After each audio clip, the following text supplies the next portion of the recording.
Hello, good afternoon, everyone. I am Ivy Sawan, your facilitator for today. We apologize for the delay in the broadcast and due to technical difficulties.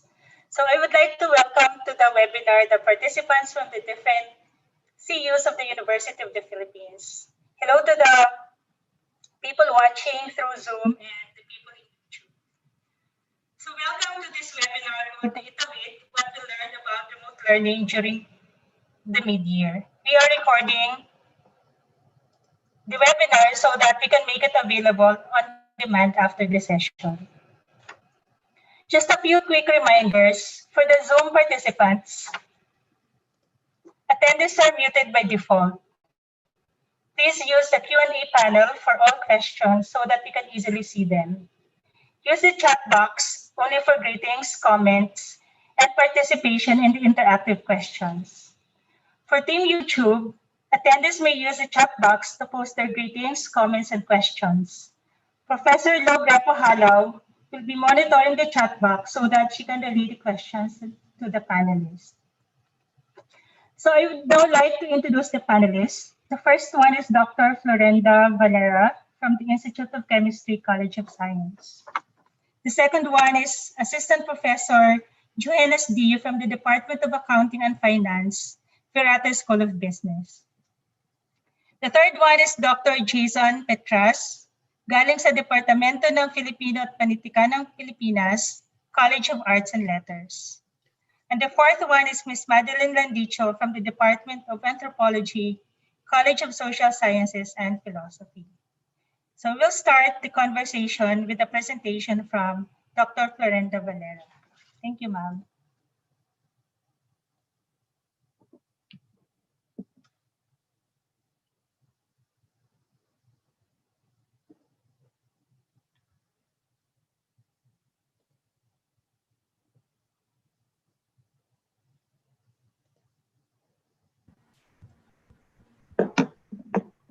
Good afternoon, everyone.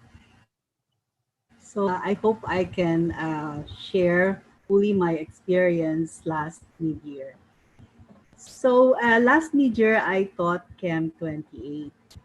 This is a subject that is offered every year also during mid-year. So through all the semesters and including mid-year.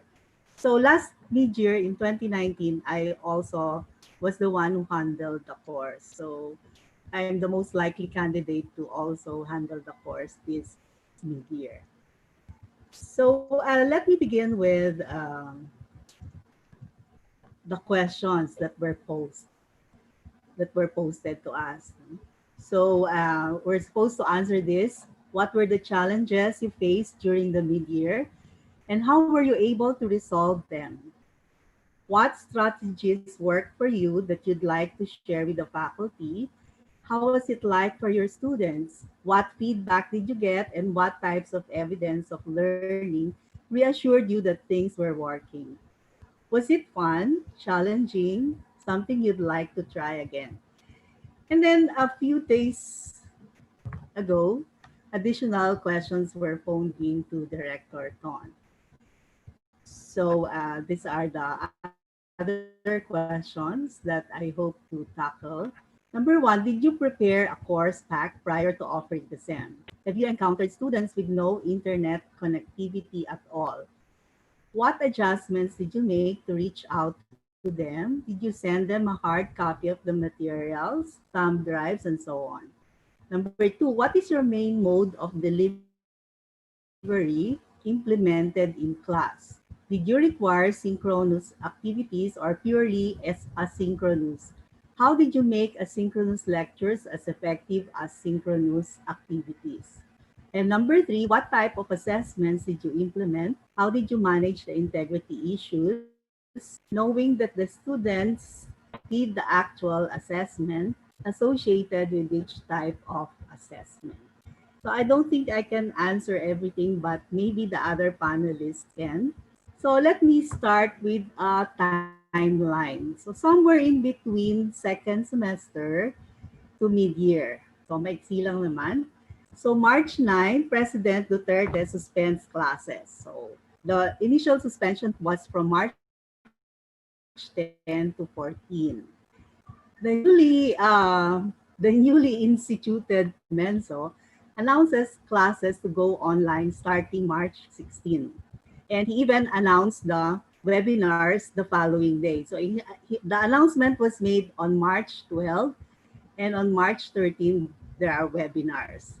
So in a panic mode, I attended these webinars. No? So a quick guide to Google Classroom and converting your teaching materials for online instruction.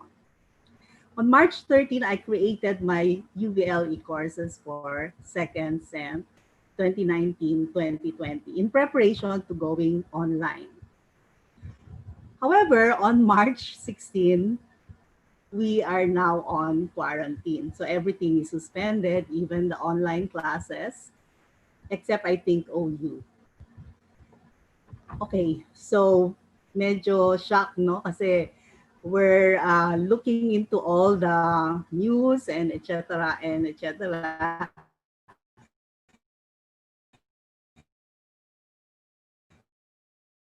And it's really a relief that suspended. So sabi ko na lang sa sarili ko, mabuti na lang. Kasi talagang hindi naman prepared pa ang mga faculty. And so,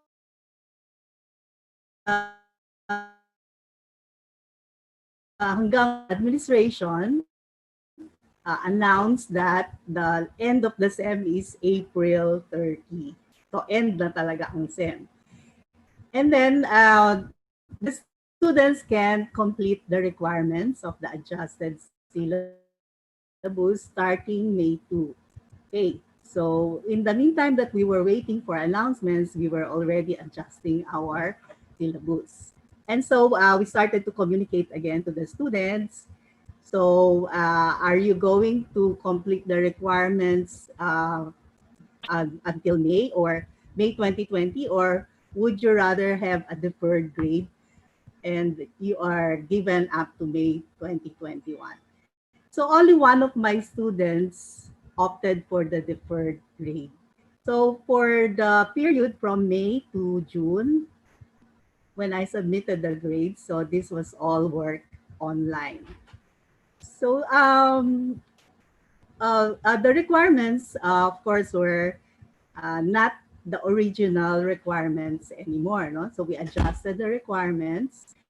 So in the meantime, I still gave quizzes and long exam just to complete the the topics that we have covered already.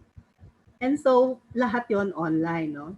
So the first that I gave, the two quizzes, medyo low-tech. So email ko lang, email ako ng questions, they answered, and after 1 hour, they turned in their answers. So medyo mahirap mag-track kasi email, so isa-isang dina-download ko. And then, yung long exam, medyo nag-isip-isip ako.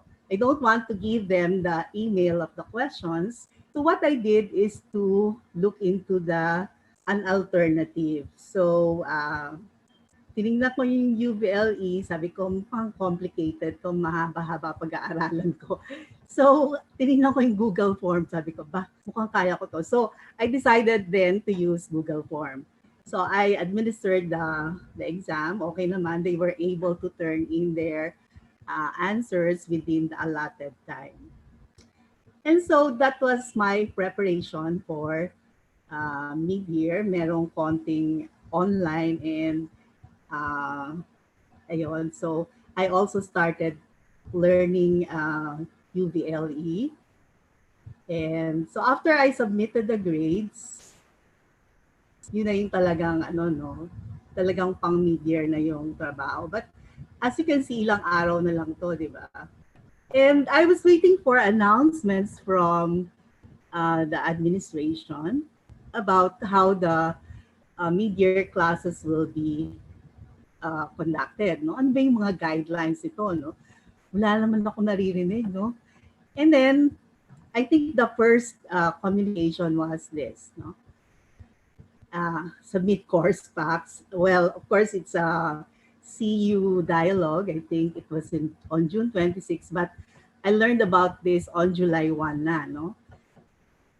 So ito pa lang ang sabi ko, no ba? May course pa for SEM. So quiet pa rin for mid-year. And of course, start na ng classes, July 2.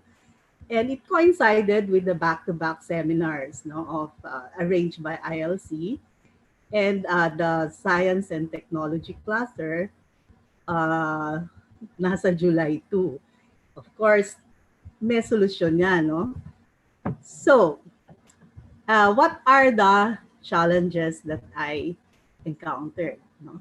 So when I learned about the mode, remote na, no? Wala na talagang pag-asa yung face-to-face, medyo nag-isip ako. Sabi ko, kaya ko ba to? Muntik na akong mag-back out. No? But then, sabi ko, sige, kakayanin to. Okay? So, I don't think I was prepared at that time. Ano bang alam ko dito? No? What do I know? Okay. Of course, I can send messages and files to students via email and FB Messenger group.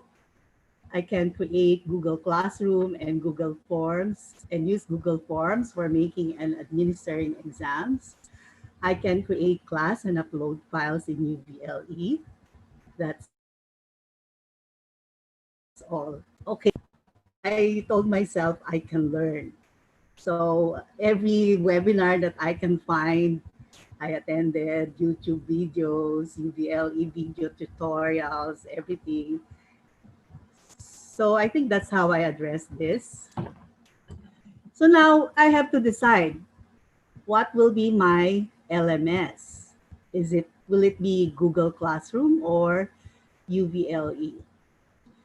Well, I really have no time to look into the advantages and disadvantages of the two LMSs. So I decided to use UVLE for two reasons. I can create UVLE class effortlessly via CRS, isang pindot lang. And then, of course, UVLE is the top UP. Okay, so parang internal na lahat. So the next challenge is, which mode do we use? Will it be asynchronous or synchronous or both? Okay, so after a while, I decided, pwede namang mix. So asynchronous lectures, okay, assignments, pwede yun. Synchronous, kasi medyo parang face-to-face pa rin ang aking mode, di ba? Hindi pa ako sanay eh. Gusto ko pa rin yung merong discussions, no? So real-time discussions, tapos yung quizzes and exams. So this is my plan, a mixture of both asynchronous and synchronous. Okay, so the next challenge is to look into my materials. Are my lecture notes adequate for remote learning? Okay, so I went through my slides. Some of my slides contain only figures. Kasi di ba you usually describe this during lectures, pero face-to-face. And some slides contain only bullet points. Because naku, these are not adequate. So what are my options for adapting my lecture notes for remote learning? Okay, so research na naman, no? Okay, pwede daw yung PowerPoint slide. Lagyan mo lang ng voice over. Pwede na. Okay, so I experimented on this, but it takes me a long time to make a perfect voice over for one slide, no? Parang nag-stammer, na ganyan. So, syempre, ulit na naman, and so on and so forth. Tapos, parang I felt ridiculous talking na wala naman akong audience. So, ano pang pwede kong gawin, no? And besides, I do not want to give the recorded presentation as a PowerPoint file. Although I can convert it to a video as MP4 file, it takes a lot of memory space. So the alternative is just to write on each slide what I normally say in face-to-face class. And I can save this as PDF file. So which is what I want to do, no? Parang PDF file lang lahat ng ibibigay ko. Okay? So that was the plan. So let me go through some of my slides just to to see to give a comparison of the two lecture notes from Midyear 2019, which is face-to-face, and Midyear 2020, which is now in remote modes. Okay, so you don't need to, this is not a lecture on Chem 28. So you just look at this, di ba pareho sila, no? For this slide, halos pareho, wala akong binago, except maybe for this. Inihitan ko lang. But essentially pareho. And then for the mid-year 2019, wala na to, no? Kasi discussion na to. I use the board, chalk and talk, to explain what I now wrote here. Okay? So this is one slide for mid-year 2020. And then the next slide is also an explanation. The next slide, also an explanation. And the next slide, also an explanation. So a total of 4 slides, which I added. And then pareho na ulit sila. No? So this is a self-assessment. So dati I call it test yourself. Pero ngayon parang mas magandang tawagin na self-assessment. Okay, so same question. In face-to-face, I ask a student or I ask any volunteer, no, to solve this on the board. I'm board work. So, etong sa mid-year 2020, okay, syempre wala namang board, no? So, I asked them, kasi I gave the lecture beforehand, has anybody solved this? So, please present your solution. I told them you can scan or take a photo of your solution for presentation during the synchronous discussion. Okay. So, in the face-to-face, a student volunteers to show his or her solution on the board. What is the incentive? So, I give them 1 point for every board work. So, marami naman sa kanila nagbo-volunteer. So dito, no, when I ask, has anybody solved this? Please present your solution. Silence. Tahimik talaga. Wala akong marinig. Okay? Sige, you just write your answer in the chat box. So after a while, may nakikita akong sagot. So good enough for me. So after that, I go to the next slide. Okay, of course, here it's board work. And so here I give them the solution. Okay? And of course,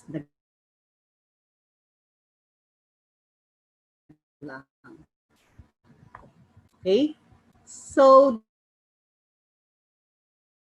the next is any comments on the solution, and here any questions. So kung wala nang questions, sabi ko na lang, I'll post the solution in Public.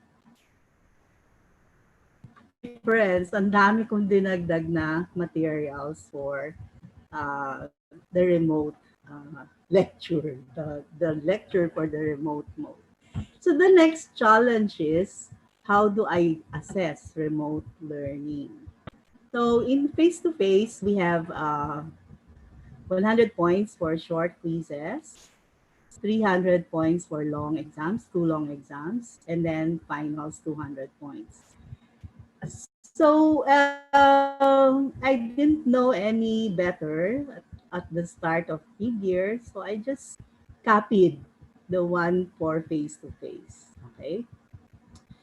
So ngayon, since we are on remote learning, I also learned about this formative and summative terms. Okay.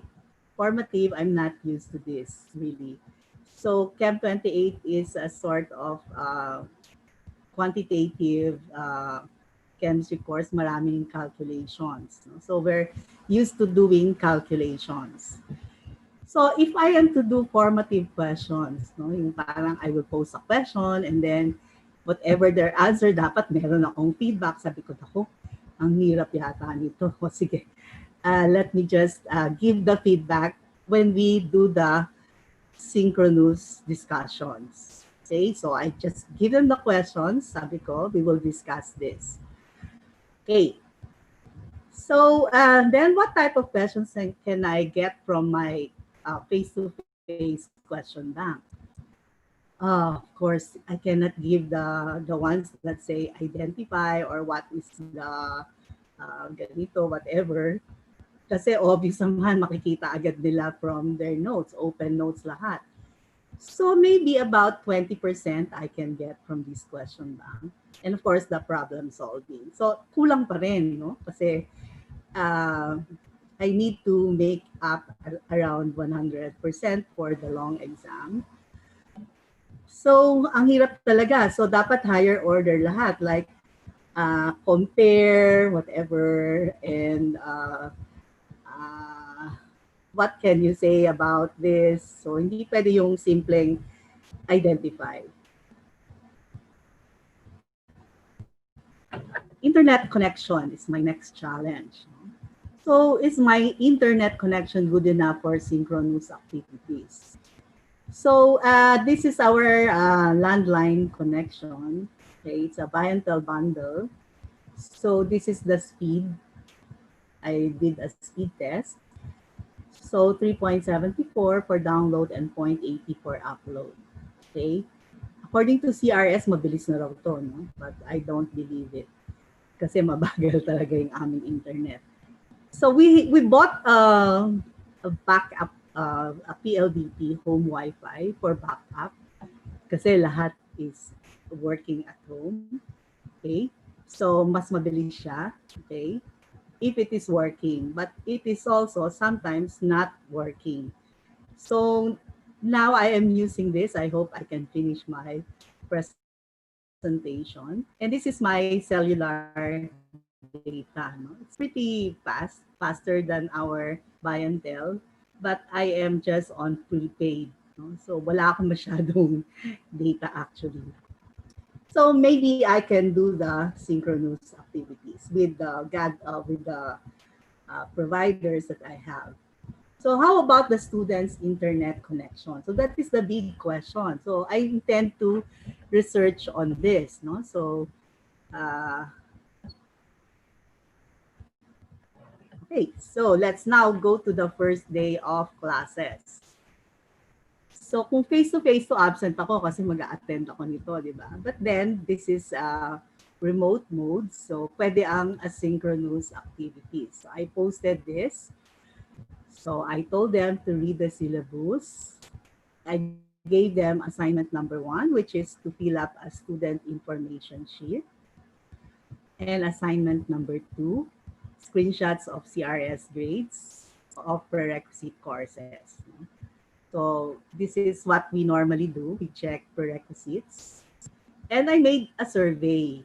Okay, so I am progressing with UVLE. I can now make surveys. So this is my simple survey. How stable is your internet connection? So these are the choices. Always stable. So 0 ang response ko dyan. Stable most of the time, 27. I'm so happy with this. And seldom stable, only 3. I belong to this choice. And unstable, only 2. Maybe these 2 are the same. I don't know. So I have to investigate this kasi most naman kaya. Okay? So,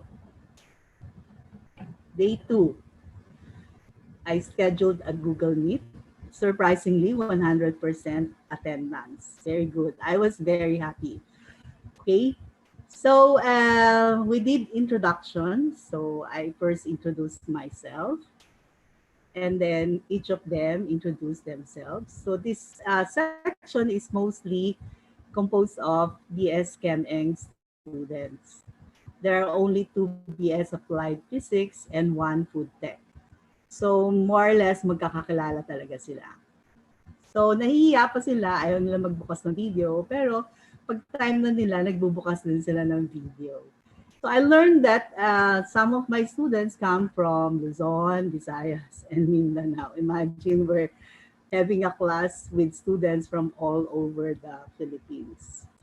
And so I also asked about the connection. So yun, kaya naman daw nila. Okay. So very good. So I didn't need to do the USB and yung mga printed copies. No? I am very happy. I was really very, very happy. Okay. And so we discussed course requirements, grading scheme, honor and excellence, and so on. And then schedule of activities. I told them we will have synchronous activities and synchronous activities. So this will be done once or twice a week. And then we will have short quizzes. In face-to-face, I give very short quizzes like 10 points. And so that will be 10 quizzes. Sabi ko, naku, hindi yata ito pwede for mid-year, no? Too much. So I just decided to give 4 quizzes. So about 20 to 30 point short quizzes. And the time is 2 hours. But they should submit within this time period. No? So actually, nung Chem 1 ko, Chem 1 was last sem, I only gave them 1 hour. Sinabi ko sa students na, itong current students na to, parang na-horrify sila. Ma'am, 1 hour lang? Ilang items, ma'am, na multiple choice? Sabi ko, 35 questions. Ma'am, so I asked them, kayo ba, paano nung sa Chem 17 nyo? Okay, so ganito daw ang nangyari sa kanila nung lockdown na. So they were given lecture notes, so inaral nila yon. And then problem set, I think for every topic or unit, and then exam. So sabi ko, paano yung exam nyo? Yung multiple choice daw, they were given 1 day to answer. And yung problem solving, 3 days. Sabi ko, wow, ang dami naman nun, ang daming time nun. So tapos sabi naman nila, ma'am, agree naman kami na hindi naman kailangan ganun kahaba ang time. Ma'am, pero baka naman kulang yung 1 hour. So we compromise on this. Sabi ko, sige, we play it by ear. Tingnan natin kung kakayanin. Sabi nga ni VC Cynthia, iterative ang ating approach. No? So we adjust. So this was what we agreed upon. So 2 hours, but within a certain period of time. And then for long exams, I divided the long exams into 2 parts. One is for the multiple choice, so 2 hours then, and same period of time. And problem solving also 2 hours. So 4 hours total within this time period. So same day pa rin. They turn in on the same day. So surprisingly okay naman, turned out to be okay. Except maybe for 1 or 2 students na sinabi nila, ma'am, nung nagsasubmit na kasi ako nung solution sa problems, biglang nawala ng internet. So I accept this kasi sinend naman nila immediately to my email. So okay lang, tinanggap ko naman. And then of course, we don't check attendance. Okay, so one of the questions is integrity issues. So in mid-year, di ba, we're pressed for time. Quizzes and exams were taken by the students without proctors. So parang open everything. I don't even know if they communicate with each other. Okay. But I just inserted this just in case they will listen or they will follow this. In UVLE, there is you can insert this before they can start the quiz or the exam. So parang ano lang, parang deterrent lang. Of course, it's a soft deterrent. So in other words, wala akong ginawang extra special like i-zoom pa ba namin and how will I proctor? Parang imposible naman yun. No? So anyway, maybe the administration can advise us on what to do.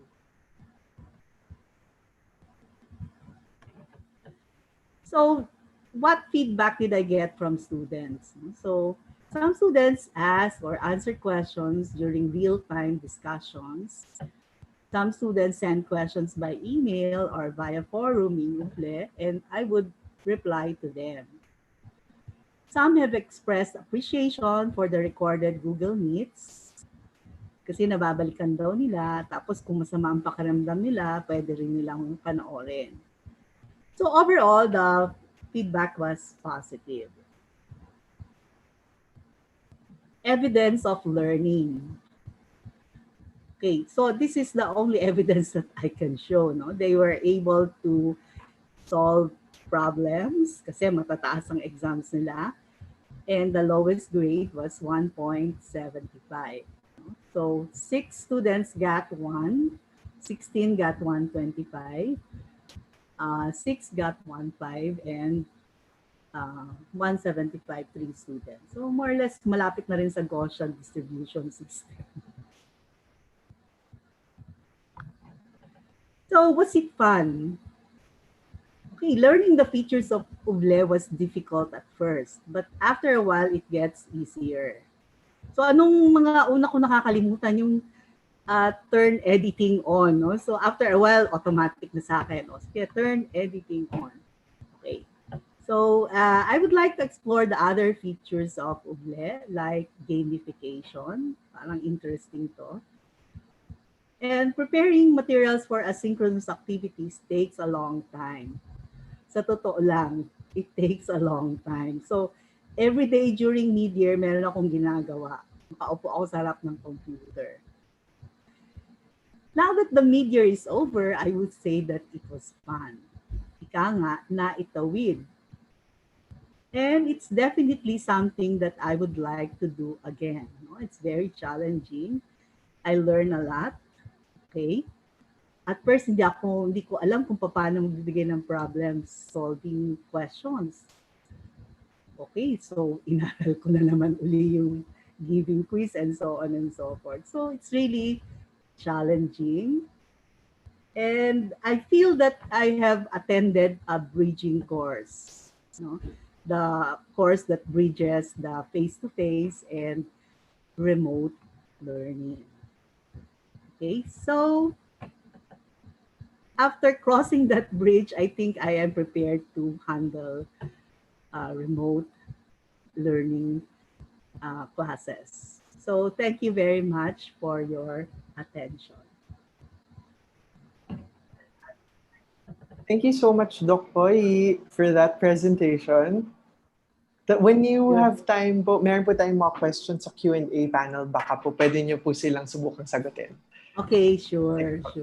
So, stop share ko na. Yes, please. Okay. Para po makapag-present na yung ating susunod na faculty member from the Management and Economics Cluster.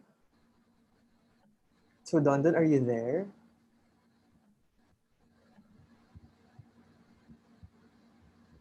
Nakamute ka pa, sorry. Okay. Hello. Hi. Are you ready? Sige, please. Okay, so let me share my slides for today. Sorry, Don, baka you might want to briefly introduce yourself muna. Yes. Before we start. Thank you. Good afternoon, everyone. I'm Professor Jayson D from the Virata School of Business. I'm an assistant professor. I taught BA 118.2 Advanced Accounting 2 in the mid-year, which I will be discussing for today. Okay. All right. So before I start, I just want to have a big shout out to all my 118.2 students who have been very participative in the class, in the mid-year class which happened last time.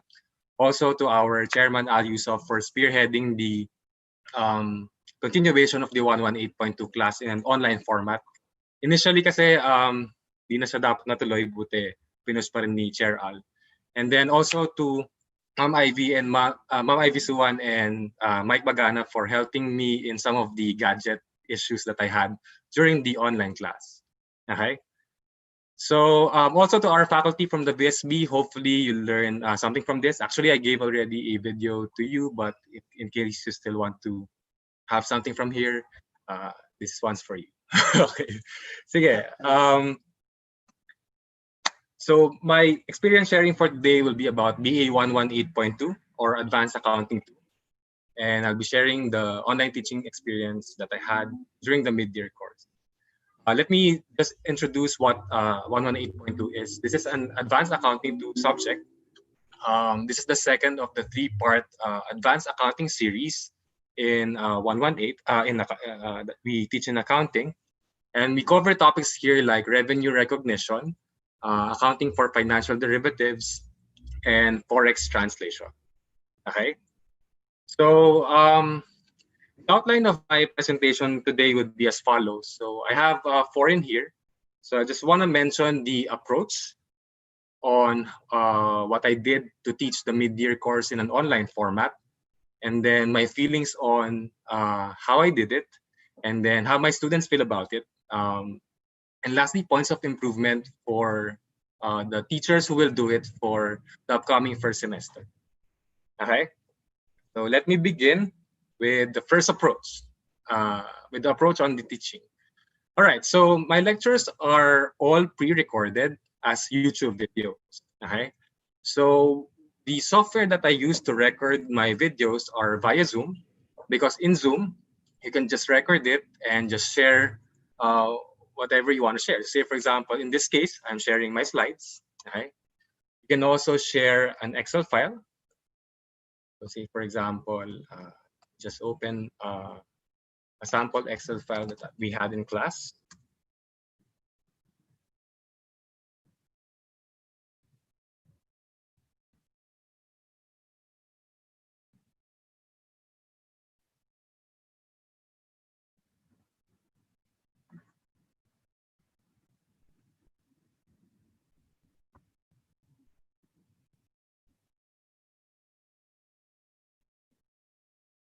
Sige, habang niloload ni Don, tanong lang po kayo sa Q&A at yung panelists natin will try to answer them.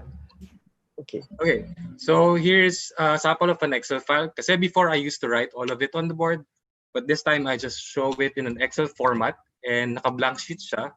But at least you just solve it here together with the class during the video, YouTube video. Okay.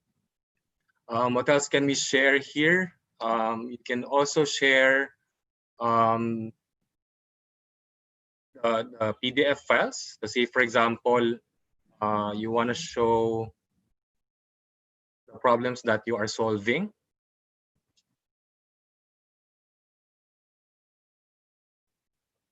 So here, so particularly for accounting classes or with problems with objective problem solving, you may want to flash them so that the students will be able to refer when you're trying to solve it with them.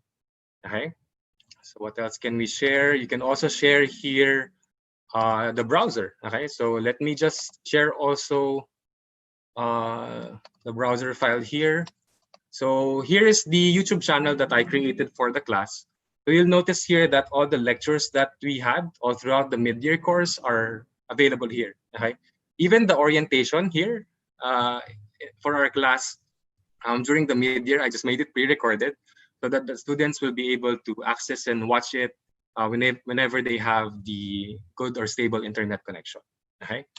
I also created a Google Drive for them, so it is present here.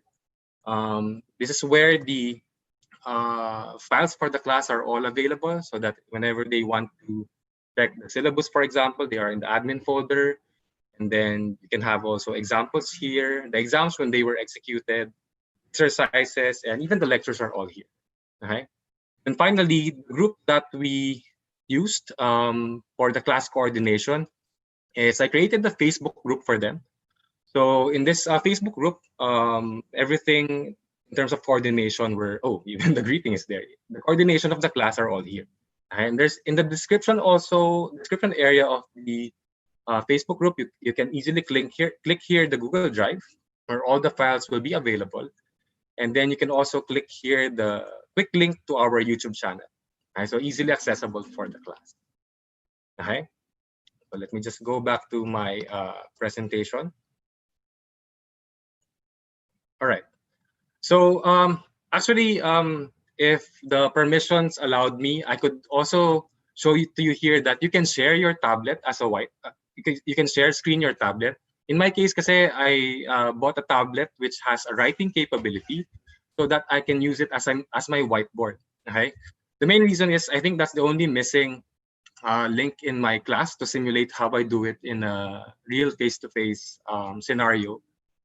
Kasi if you have a tablet on the whiteboard, the things which are difficult to explain via Excel or typing it on Word, you can explain via illustrating it in the whiteboard. Say, for example, also for math people, if you are explaining integration and derivatives, so this whiteboard might be of big help to you. Okay? Sorry lang, hindi ko siya ma-share screen.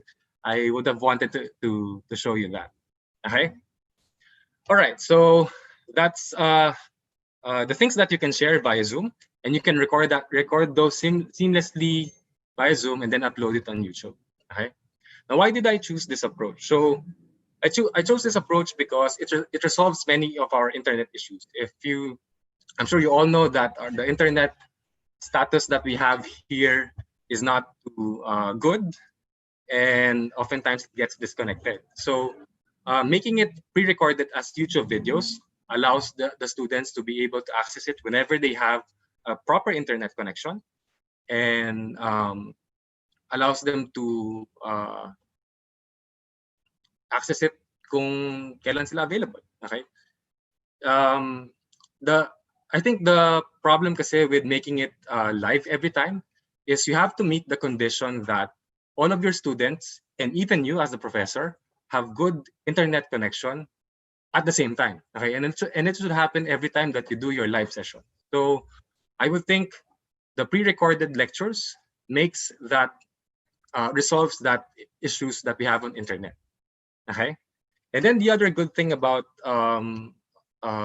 pre-recorded in videos and uploaded on YouTube is that YouTube kasi has this feature of calibrating the video according to your internet speed. So if your internet speed is too low, ang gagawin niya is medyo lalabo ng konti yung video, pero mapapakinggan mo pa rin siya ng maliwanag.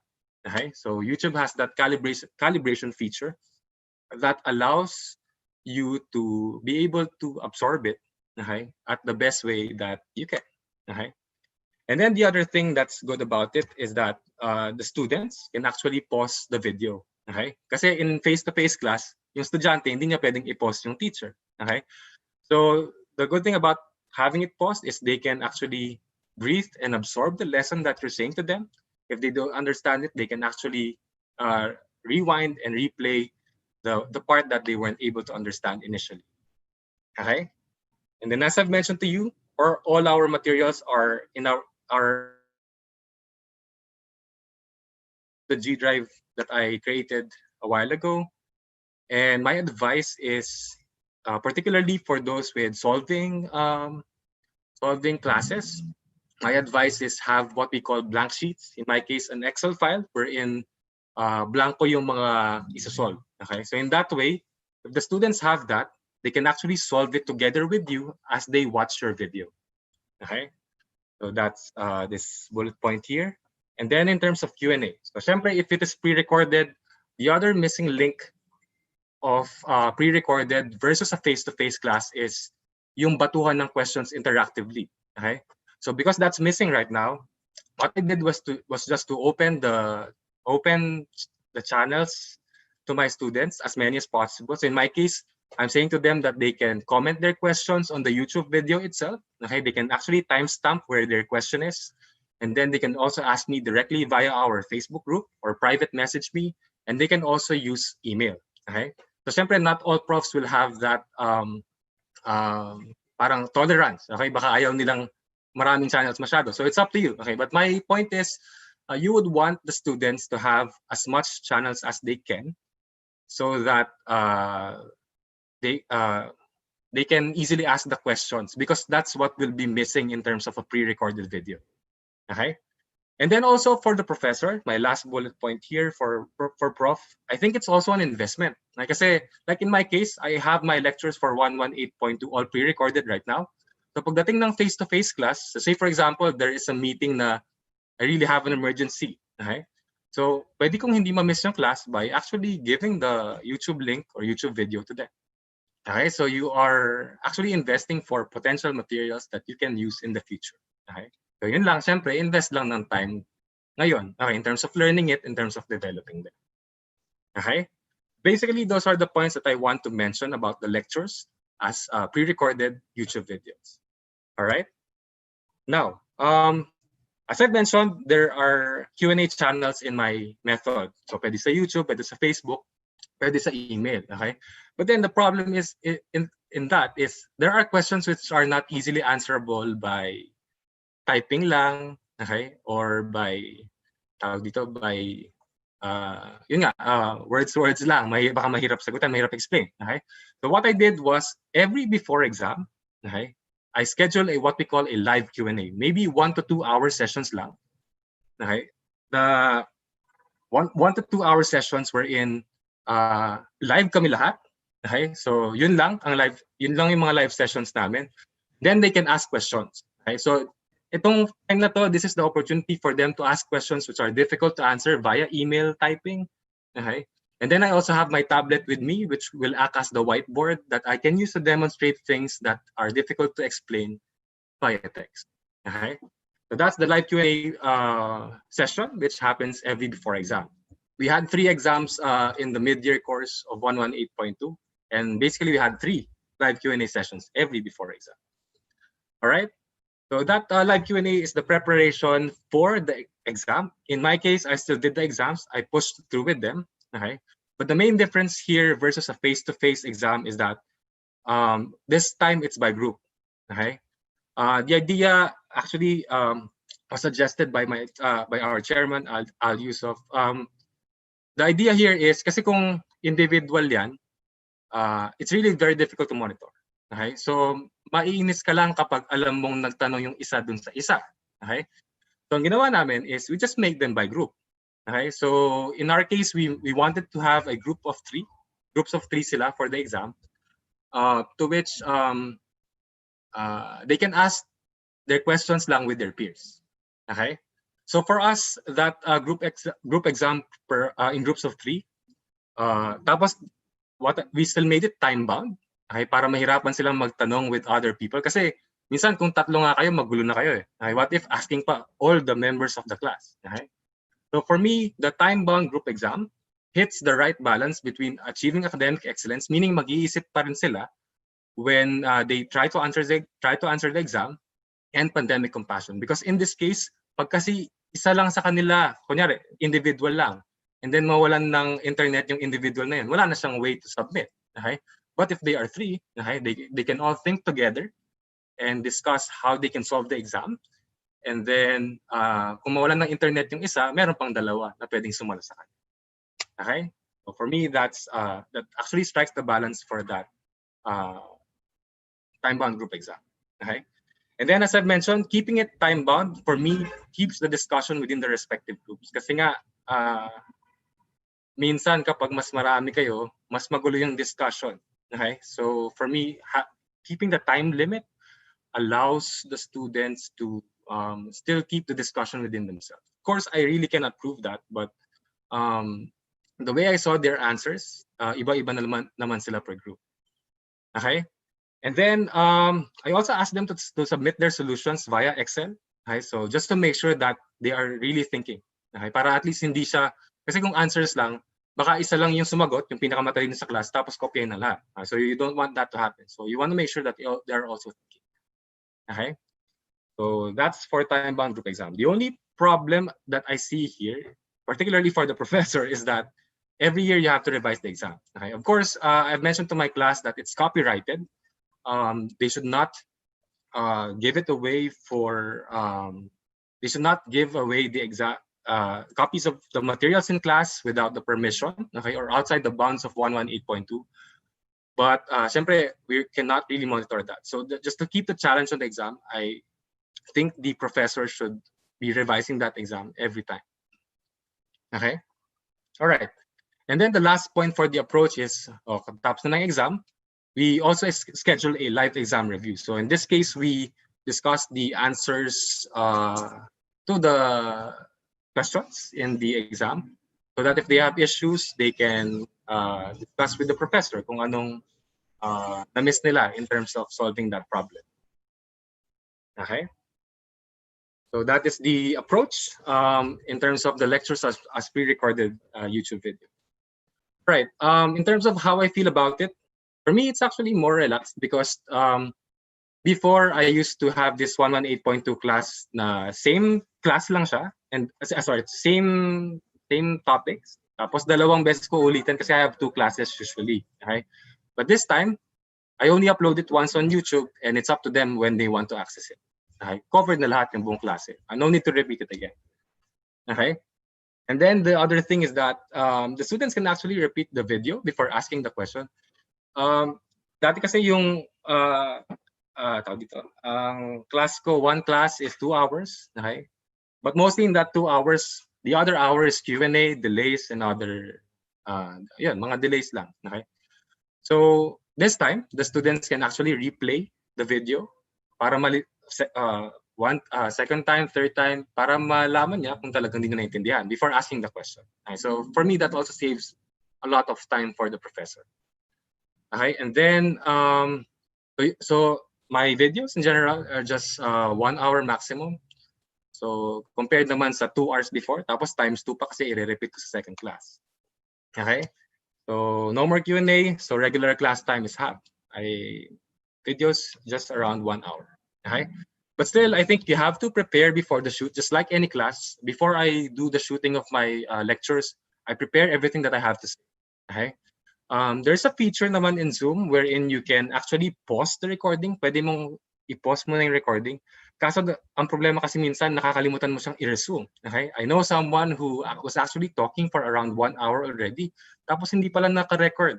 Okay? So sayang yung effort mo for that 1 hour. So my advice is, once you hit that record, you just do it continuously. Okay? So you have to be prepared before shooting that video. Okay? And then the other thing is, I think you have to upload the videos also on a regular basis. In my case, in 118.2, since they are just taking that 118.2 and probably another, maybe just one GE class, it's not really that confusing for them. Okay? Hindi masyadong marami. But I think in the upcoming first semester, if you are already handling like 5 to 6 online classes, I think the students should know when to expect your video to come in. Para at least they can plan ahead also in terms of when they will access it, when they will download it. Okay. Ako actually, initially, I was religious about it at 8 a.m. And then eventually, naging tigwa 1 p.m. na akong nag-upload. But still on a regular basis, para at least they can expect when they will download. Okay. All right, how my students feel about it. So I'm happy to share this feedback. Actually, there is no formal SET or student evaluation of teacher for the mid-year. But luckily, our student council from the Virata School of Business gathered some thoughts, maybe for the use also of future online classes in VSP. And these are the feedback. Generally positive. Number one, they love the asynchronous setup, meaning sabi nila, it's the best middle ground for everyone, particularly for people with unstable internet connection. Kasi mahirap daw kasi pag live session, tapos nagka-problema sa internet, you would have to spend time pa to resolve those connection issues. At least if it is pre-recorded, you don't have to deal with that anymore. Okay? YouTube as the main platform for the videos, they appreciated that because they can watch whenever they want. As I've mentioned, they can pause it, they can replay it, and they can just play it whenever they feel good. Okay? Kasi minsan, sa scheduled class time mo, baka hindi ka pa handa. Okay? Gusto mo maganda yung gising mo bago ka manood. Okay? So number 3 comments, very nice. I think they also appreciated the fact that you can respond to them as soon as possible. Ayoko rin kasing hanging yung questions nila. So I don't have a regular time answering to their questions, but I mentioned to them that as soon as I can, I will respond to them. Ginagawa ko naman. As soon as I have time, I respond to them. Kahit anong oras pa yan. Okay? And then they appreciated also the format of the exam, which is the time-bound group exam. Okay? And lastly, the live Q&A, although sa live Q&A, hindi na rin ganun karami ito lang. I think because they can replay na, they understood many of the things that we were talking about. But still having a live Q&A gives them the opportunity, just in case there's a question which is difficult to answer via text. Okay? All right, so for points of improvement, I think one of the things that I wasn't able to do is peer evaluation because there is this one student that told me na yung groupmates niya yata wasn't able to study as much. So in terms of contribution, baka nakukulangan siya dun sa groupmates niya. Okay? So in this case, I guess you can set a base kung ano man yung score nila, base score, say for example 90, make that the base score. And then if there are groupmates na hindi masyadong nag-deliver, they can do a gradual adjustment pababa. Baka ganun. That can help in terms of motivating everyone to participate. Okay? And lastly, I did not have any cases in my class, right? But I have one in my MBA class right now. And the thing that we're doing also is to have a pre-recorded presentation. So yung presentation nila, pinapasubmit ko na rin via YouTube before we actually do the Q&A. Kasi the main idea here is we want to avoid the synchronous sessions as much as we can because our internet here is not really that reliable. Okay? But the Q&A, we still do it. We keep it as live so that we can still do the interactive conversation with the class. Okay? And lastly, course pack. There's also a question on the course pack. Actually, I have a course pack in my course, but I did not give it at once. Okay? The main reason is I don't want the students to actually be overwhelmed by all the information that they will get. So in my case, I guess we can have a course pack for me, but for me, gradual giving of the materials is still the way to go. Okay? Meaning just give what they need for this time so that they don't get overwhelmed. Okay? So that's my presentation. So I hope you learned a lot. Let me know if you have questions on that. Thank you so much. Thank you, Don, for that. Okay, let's keep things moving. I think yung isang bago na na-share, well, at least for me, na bago na na-share doon ay may kinalaman sa group exams. Okay, so maybe that's something that we can explore. Yeah. So to keep things moving, can I call on Dr. Jayson Petras, please? Jayson, are you there? Hello. Hi, Okay. Jayson. Magandang hapon po. Sige, i-share ko lang yung Yes, slide. please. Alright. To Jayson, can you also briefly introduce yourself? Si Jayson po ay nakapagturo na rin sa UP Open University. So, Yes. yeah. Oo. Magandang hapon po sa lahat. Ako po si Jayson mula sa UP Departamento ng Filipino at Panitikan ng Pilipinas. At affiliate faculty rin po ako ng Faculty of Education ng UP Open University. So, yung akin pong presentation ay pinamagatan kong Naitawid sa pagtatawid-tawid. Karanasan sa pagtuturong online para sa kursong Phil 40, so isang GE course yung tinuro ko nitong Midyear. Bakit ganito yung naging title ng aking presentation? Well, karamihan yung hinalaw ko rin yung idea doon sa mismong title nung session na ito. Pero at the same time, bakit siya pagtatawid-tawid? Kasi yung karanasan ko sa Open University, I've been teaching with UPOU for more than 10 years. At yung binabangga ko siya doon sa kung paano ko ituturo yung Midyear sa mga estudyante ng UP Diliman. Of course, iba rin kasi yung treatment. Kasi ODL students yung nasa UPOU, tapos ito ay mga residential turned remote students. So, naging interesting sa akin na malaman papaano o kung may pagkakaiba ba yung magiging halimbawa behavior ng isang learner kung siya ay talagang ODL students kumpara dito sa mga residential turned remote students. So, hindi rin po bago sa akin na ituro ang wika, kultura at lipunan sa ganitong mode dahil nagkaroon na po ito ng iba't ibang pag-aanyo. So iba yung naging design, iba rin yung kinikater kong mga estudyante. Una ko siyang tinuro online noong November to December 2016 bilang isang massive open online course na dinevelop namin under UPOU model, yung massive open distance e-learning. So ang nangyari po dito ay dinesign ko yung kurso sa tatlong magkakaibang MOOCs na tumatagal ng 6 weeks per MOOC, no? At ang mga estudyante, ang bilang ng estudyante dito ay nasa mahigit 100 at sila ay dahil MOOC ito, open to all ito. So merong mga estudyante na merong college students, merong mga teachers na, meron ding nandito sa Pilipinas, merong nasa abroad. So ganun po yung naging nature nitong subject na ito, no? Course na ito. Ang sunod ay nung naging System GE yung Wika, Kultura, Lipunan, saan yung Wika isa, ay sinimulan na po siyang ituro ng UPOU nung first term. academic year 2018-2019 at saka academic year 2019-2020. So ino-offer namin siya every first term. So this coming first term, i-offer ulit siya ng UPOU. Sa UPOU naman, ang setup, 12 weeks ang design ng isang kurso kasi trimester at ang mga estudyante ko dahil required GE ito sa mga undergrad, nagkaroon na ako ng estudyante na yung unang term na in-offer ito, 285 students, then 245 nung nung 2019-2020. So malalaki. Usually yung mga GE courses doon ay big classes. Pero iba rin kasi yung dynamics kasi kumukuha ng tutor. So syempre may mga institutional support na pangangailangan talaga sa isang open university setup.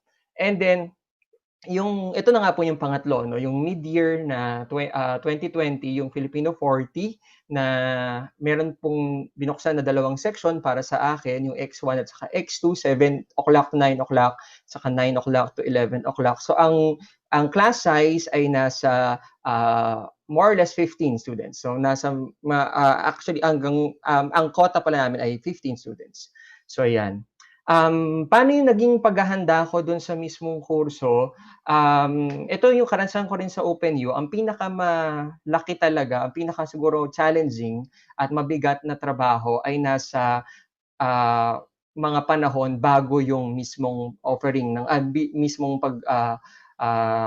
sisimula ng klase. So nandiyan talaga yung mga preparations. So ang ginawa ko ay nabumuo ako ng course guide, no, batay dun sa template ng UPOU na ginagawa na rin namin pero hindi ako gumawa ng hiwalay na task, assignment, activity guide, no. Sinama ko yung details ng lahat ng kahingian, lahat ng requirements ko, summative, no, na assessment sa mismong course guide. Tapos well, bakit course guide lang yung ginawa ko? Siyempre kulang din dun sa oras. Pangalawa, dun sa memo naman ng OVPAA, no, yung memo 2020 68 ay ang course pack ay talagang dinidisenyo o inaasahang i-prepare para sa first semester. So wala pa namang ganong klase ng kahingian dun sa mid-year. So ang naging mga requirements ko sa klase, nagbigay ako ng 2 assignment. So yung assignment ay bukas yung assignment bin sa UVLE ng 1 linggo per assignment. So magsasarado yun after 1 week. So yan. So tigi 1 linggo yung 2 assignment, then isang discussion forum na tumagal ng 2 linggo. Yung bumuo rin ako ng isang online quiz na isang araw, any time of the day, ay pwede nilang sagutan. Nagpa-report ako at nire-record nila yung kanilang ulat. May condition, syempre, kung meron kayong problema sa internet connection, partner naman ito. So, kung may problema sa internet connection, pwede namang i-partner ko sila o sabihin nila sa akin para ma-i-partner ko sila o masaayos namin yung pagpapares nga, no, doon sa kumbaga merong malakas na internet connection, tapos pag-uusapan na lang namin kung magkakaroon ng problema. Pero wala naman kasing malaking naging challenge doon kasi siguro ako ang ina-assume ko rin nung mid-year, ito yung mga estudyante na handa rin na talagang magklase, no? Ibig sabihin, kahit na mabagal yung internet connection nila, malaking posibilidad na may internet connection sila, no? Kasi pwede namang hindi sila pumasok ng mid-year pero pinili nilang kumuha ng klase ng mid-year. Then may final requirement na pwede ng 1 linggo, final paper yung naging requirement ko sa klase. Doon sa course guide ko, nakikita nila yung buong schedule at kung kailan ipapasa, kailan magbubukas yung mga assignment bins, kailan magbubukas yung mga discussion forum. So, buo yung schedule. Kagaya ng pinapakita sa atin ng mga templates, no, na naka-base din sa UPOU na templates. And then, pagkatapos ng mismong course guide, ang handa ko naman ay yung course site. Ang ginagamit ko simula't simula ay yung UVLE dahil ano to, no, ang ginagamit niyang platform ay Moodle. So pareho ng sa UPOU, yung my portal site ng UPOU, Moodle din. So kabisado ko na yung at least yung basics ng UVLE. Syempre may mga nadadagdag kasi nagpapalit naman, no, na yung mga version. So yung 3.5 version yung ginagamit ngayon ng UVLE. At marami na rin siyang mga interesting na mga activities na dahil dito sa pagtuturo nga sa Midyear ay sinubukan ko rin talagang kumbaga experiment kung paano siya gagawin. So dito sa UVLE core site ko, nandito yung mga link ng mga material na gagamitin sa klase sa buong semestre. So open lahat ng materials kasi ang iniisip ko dito, pwede man talaga nilang i-download yung mga materials. Okay, at kahit na hindi sila online lagi, ay pwede naman na talaga nilang basahin. So kung may mga estudyante kasi kung mabilis yung pace nila, pwede silang magbasa, no, ng labas pa dun sa week na yon. So nape-pace nila yung sarili nila. So hindi nagiging kabagot-bagot sa kanila yung semestre. And then isa sa mga bagong feature ng UVLE ay yung pwede ka nang mag-set doon ng meeting, no, yung Zoom web conference session, na pag kinlik ng estudyante, automatic siyang napapasok doon sa Zoom, no, at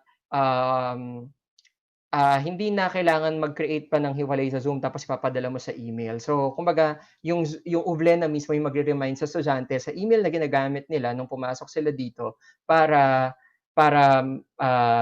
doon sa mga sessions namin sa synchronous sessions namin. So nakakatulong 'yon, no, na kumbaga neat, organized kasi nasa isang platform.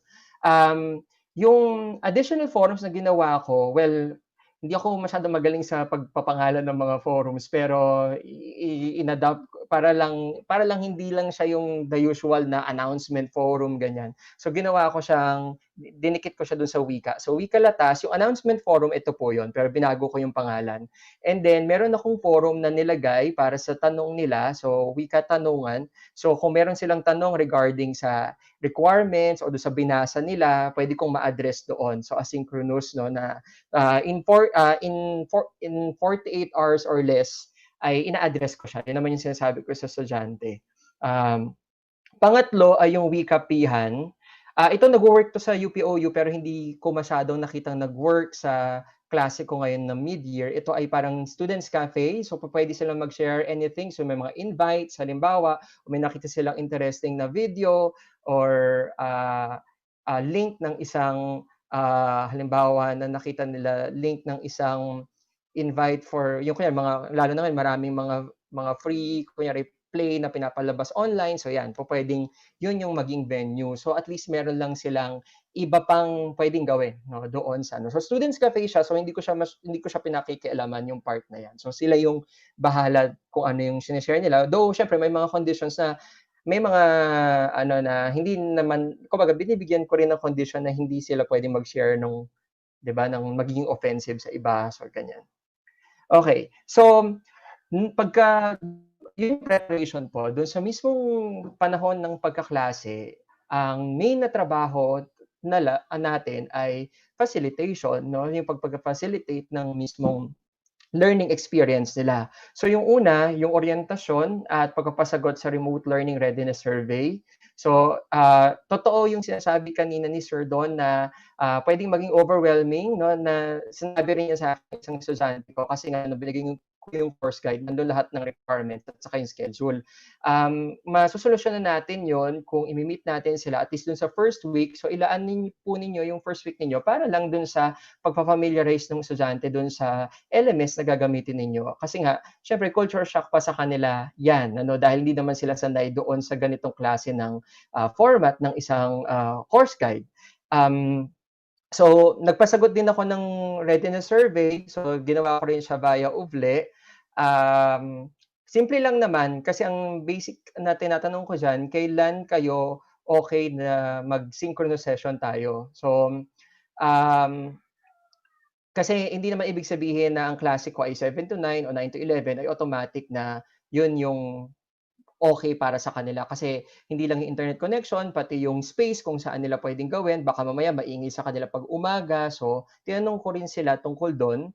At ang lumalabas pa rin naman sa mga sagot nila ay do'n sa schedule ng klase talaga nila, 'no. So ibig sabihin parang, ang dating sa'kin nito gumagawa talaga ng routine yung mga estudyante. So nag-match pa rin siya doon sa schedule ng klase nila sa CRS.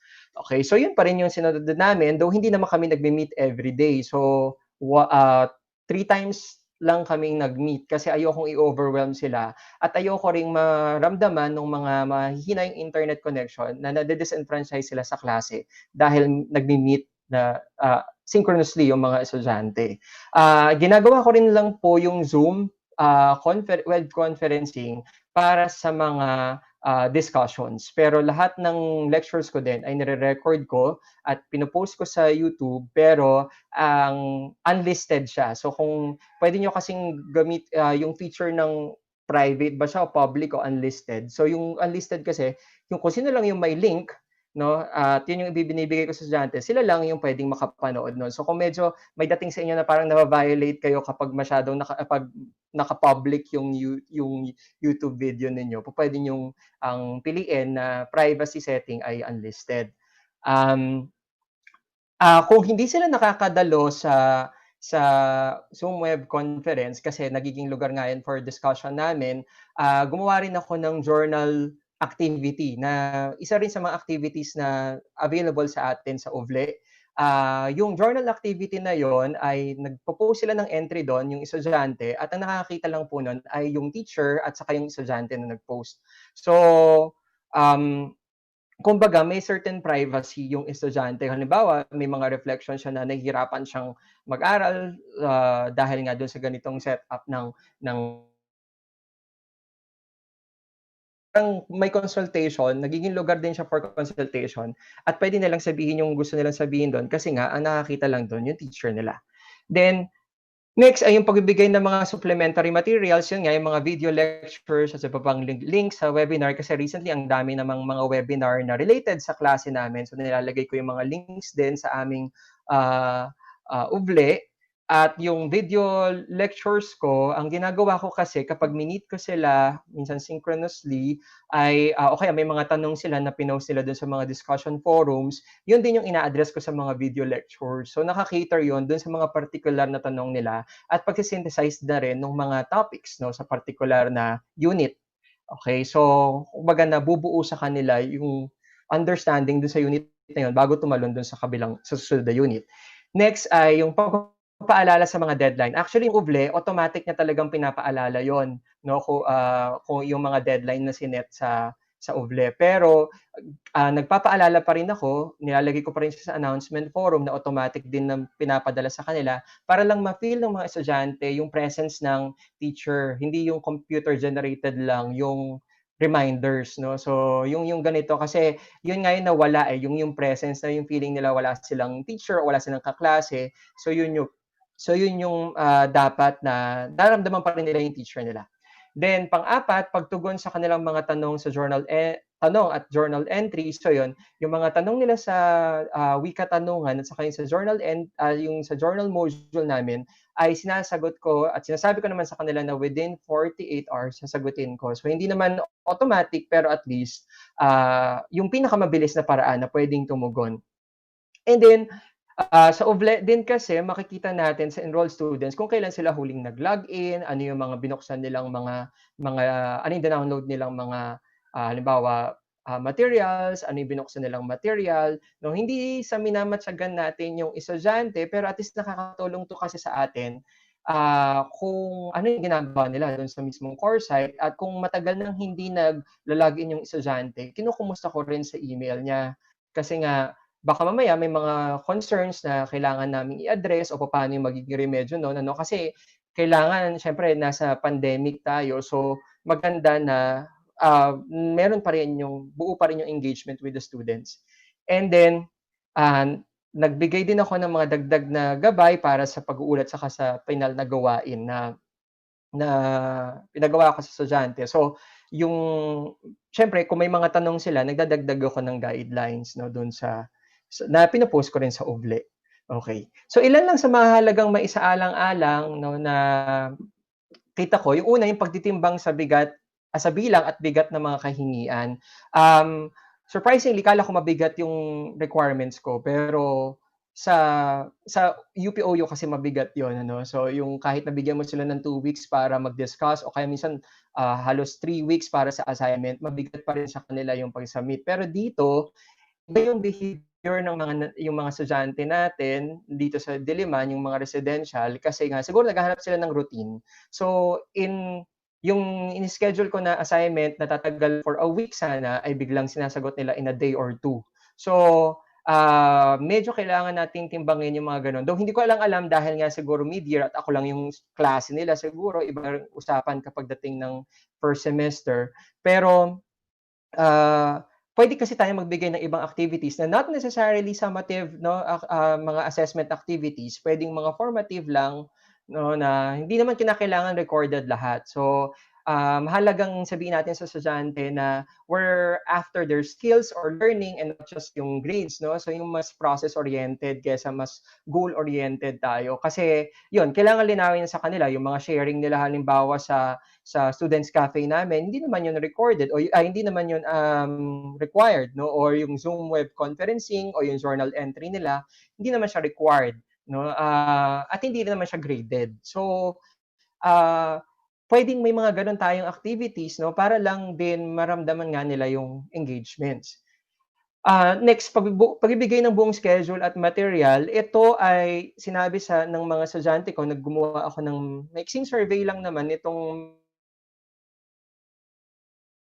ano yung nagustuhan nila dun sa klase ko.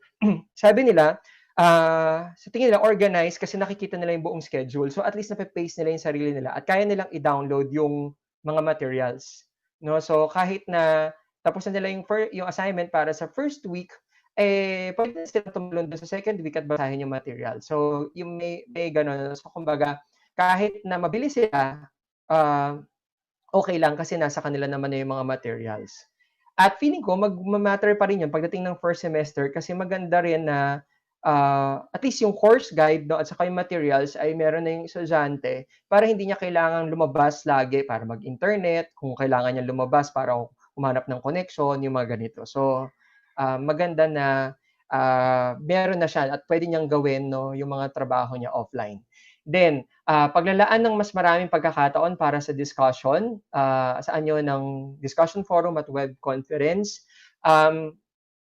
Nag-enjoy yung estudyante ko sa discussion forum. Actually, napakasipag nilang mag-respond, no, doon sa mga discussion at saka doon sa mga magpagbigay ng reaction din sa mga gawa ng sa mga sinasabi ng mga kaklase nila.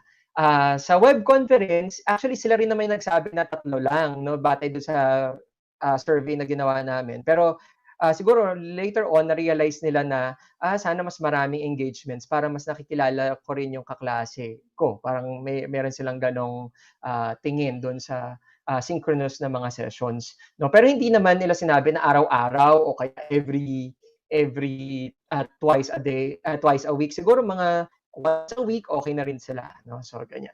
Then, pagkonsulta sa mga estudyante para sa pagpadaloy ng kurso, I think it's an opportunity for us to engage more with the students. Ang tawag po namin dito sa UPOU, yung mga estudyante ay mga co-creators of knowledge. So, ibig sabihin, pwedeng sa mga Zoom web conferencing namin, tinatanong ko sa kanila, paano natin ma-improve yung class. So, and then, be ready to adjust, no? Mga brilliant yung mga estudyante natin, lalo na mga college students na sila, so hindi lang naman sila passive, no, na mga estudyante natin na tambakan natin ng trabaho at that's it, no. So pwede silang mag-engage sa atin at mas ma-improve natin yung klase natin sa pagdaloy nito. Then isaalang-alang din yung kaalaman ng estudyante sa app. Minsan kasi sa dami siguro ng mga webinar na na-attend natin, ang dami at saka sa mga tutorials na nakikita natin via YouTube, na-excite din tayong gamitin yung app. Pero may mga estudyante tayo na hindi rin naman talaga lahat ay okay, no, at na-overwhelm sa dami ng mga apps. Kaya ako ang ginagamit ko talaga ay Uvle, at sa Uvle mostly ang mga discussions, doon ko yung mga activities ko sa Uvle talaga. Tapos pwede pa rin naman mag-email at saka Zoom. So yun yung mga hindi masyadong madami na hiwalay doon sa sa uble, no, para lang hindi sila ma-overwhelm. Then, yung mga equipment at internet connection ng estudyante sa panahon ng pandemya at bagyo, hindi ko siya experience ngayong mid-year kasi nga may mga internet connection. So, minsan bumabagal, kaya nga nire-record ko yung mga lecture ko. So, walang masyadong problema dito. Pero, syempre, pagdating ng first semester, required na silang mag-enroll yung mga estudyante at pwede nating ma-encounter itong may mas limitadong internet connection. At lalo na sa panahon na bumabagyo kasi nangyayari yan sa amin sa UPOU na minsan deadline ngayon ng paper, biglang babagyo, mawawalan ng kuryente yung sa probinsya. So minsan 1 week na mawawalan ng kuryente. So ano lang, kapag syempre magsasabi naman yung estudyante, UPOU yun. So, ibig sabihin, nakakahanap naman sila ng connection. Nagsasabi naman yung estudyante. So, bibigyan mo lang sila rin ng time. So, yun, mag-a-adjust. Be ready to adjust with your syllabus, with your, halimbawa, yung mga deadlines, no? Lalo na dun sa mga ganong klase ng sitwasyon. And then, yung pandemic, syempre, meron akong isang estudyante nitong mid-year na nagsabi na na-expose sila, yung pamilya niya, no? So, sa isang may COVID. So, yun, syempre, hindi lang yun simpleng, may internet connection ka naman no? Syempre, yung mental health din ng estudyante, syempre, nababother siya dun sa kalusugan nila. So, maging mas lenient tayo, no? So, doon sa ganong klase ng mga sirkumstansya. And then, maglaan din tayo ng pahinga sa ating sarili, no? So, halimbawa, ako, sa mahigit nga 10 years na pagtuturo rin sa OpenU, nilulugar ko no yung mga engagements ko. Kunyari, saan kayo pwedeng kausapin? Halimbawa, ay alam ng estudyante na hindi nila ako pwedeng kausapin via Facebook kasi pahinga ko 'yon. So kakausapin nila ako via email, kakausapin nila ako via Uvle o my portal site nga sa UPOU. So naglalaan ako ng ganong space kasi mahirap din kung saan ko sila pwedeng kausapin. Baka mamaya may ma-miss ako na hindi ko rin nabubuksan at hindi ko rin sila masasagot. So at least dun lang sa mga space na pinrovide ko rin sa kanila. At anong oras kayo sasagot? Pwedeng kunyari pag weekend, unless talagang siguro yung kaso ay kailangan talaga ng instant na sagot, sinasagot ko. Pero kung hindi naman, yung weekend, ipagpahingan rin natin, no? Hindi naman kinakailangang sumagot kapag weekend kung maaari. Ano pa, no? Siguro ang kumbaga, pabaon dito sa experience ko din, no, sa pagtuturo sa Midyear at saka din sa pagtuturo sa OU, ay maging mabait tayo sa sarili natin, no? Madalas nating naririnig 'yon. Siyempre kung ano yung kaya natin na i-deliver, no, ay when it comes to course pack, no, when it comes to dun sa apps na pwede nating matutunan, yun yung ibigay natin. Though siyempre, gaya rin ng nababanggit kanina, maging open din naman tayo dun sa possibilities for improvement kasi makakatulong din sa atin yon kahit after pandemic. Ang pinakamabisang teknolohiya pa rin ay yung ating mga sarili, no? So kahit na siguro may kakulangan yung mga course packs natin, pagdating naman, mag-a-adjust pa rin naman tayo pag nakita na natin yung mga estudyante natin. So, yung imahinasyon natin, I'm sure madedeliver niyo yung mga klase. And at the same time, yung mga estudyante natin very eager to learn, no? Yun yung napansin ko kasi naghahanap nga sila ng routine at feeling nila yung ganitong pagkaklase, no, excited pa rin sila. So, sana maramdaman din ng estudyante yung excitement natin, no? So, ganun siguro. So, yun lang naman siguro. Mamaya na lang siguro yung iba sa open forum. So, yung ilang mga concerns. Maraming salamat po. Ito po yung mga estudyante ko. Shoutout po sa aking mga estudyante na napakasisipag nitong mid-year. Thank you. Salamat, Jayson. Happy buwan ng wika sa'yo. Ay, salamat. I think yung isang magandang paalala doon yung providing a sense of structure to our students can probably help also in their coping during this pandemic. Okay, Yes. so alam ko po we are overtime already, but we're down to our last presentation po, and this one is Interesting po ito. This is from Madilene Landicho from the Department of Anthropology. At isi-share naman po niya experience niya sa pag-run ng isang field school. Okay po? So I'm sharing with you a screen. I hope you can see it. So I'll be playing the video na po. So i-flag nyo lang po please kung hindi nyo po nakikita itong video na to. And also, quick warning, hindi ko po kontrolado yung audio, yung sound. So paki-adjust po muna yung volume, paki-lower, just in case malakas yung pasok ng ating video. Okay po, here we go. Magandang hapon po sa lahat. Ako po si Madilene Landicho mula sa Departamento ng Anthropology at ngayong hapon ay ibabahagi ko ang mga naging karanasan namin sa UP Anthropology Field School 2020. Ang pamagat po ng presentasyon ko ngayong hapon ay Doing It in the Virtual Field, the UP AFS 2020 Experience. Okay, so konting background po tungkol sa kung ano yung UP AFS. Ang UP Anthropology Field School ay ginagawa at least once a year ng mga mag-aaral sa department. Mga third year karaniwan ang kumukuha nito. At ginagawa ito ngayon tuwing mid-year, bale June at July.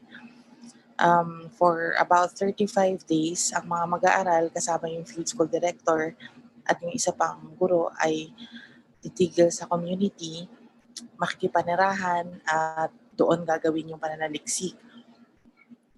So, dalawang kurso ang itinuturo sa field school, yung Anthro 195 o yung Field Methods in Archaeology at Anthro 196 o yung Field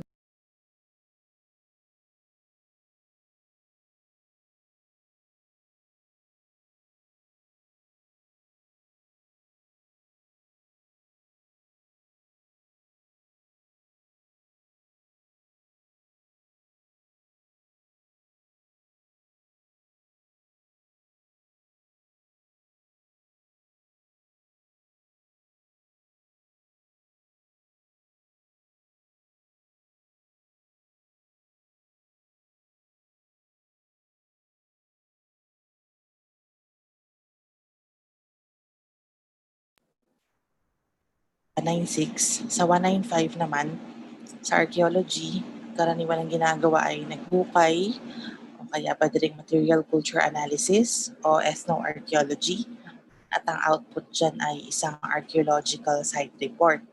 So, ginagawa na namin ang field school for many years, nagsimula ng 1952. Ayan po sa mapa yung iba-ibang lugar kung saan nakapuntan na ang AFS. So from 1952 to 2019, ginagawa namin sa isang actual na community ang field school. No? Pero for this year, sa AFS 2020, ay ginawa namin ang field school sa isang virtual na platform. So, ang konsepto ng AFS 2020 ay tinawag naming DANAS. Ang DANAS ay tumutukoy sa aktual na karanasan ng iba't ibang grupo ng mga tao sa konteksto ng kasalukuyang pandemya.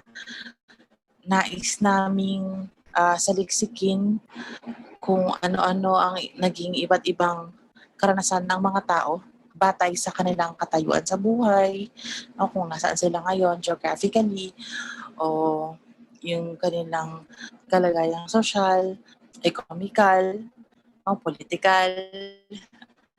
So gusto namin siya sa atin yung paano naapektuhan ng yun ang kanilang mga aktual na karanasan. So para po ito sa social part, ang ginawa nila ay settlement pattern analysis gamit yung Google Earth. No? So lahat ng methods na ginawa namin this mid-year ay mga methods na hindi kinakailangan pumunta sa aktual na komunidad o magkaroon ng malapit na interaction ang mananaliksik at ang mga informants niya o collaborators, dahil nga pangunahin nating isinaalang-alang ay ang kaligtasan pareho ng komunidad at ng mananaliksik. Yung mga hamon, yung challenges.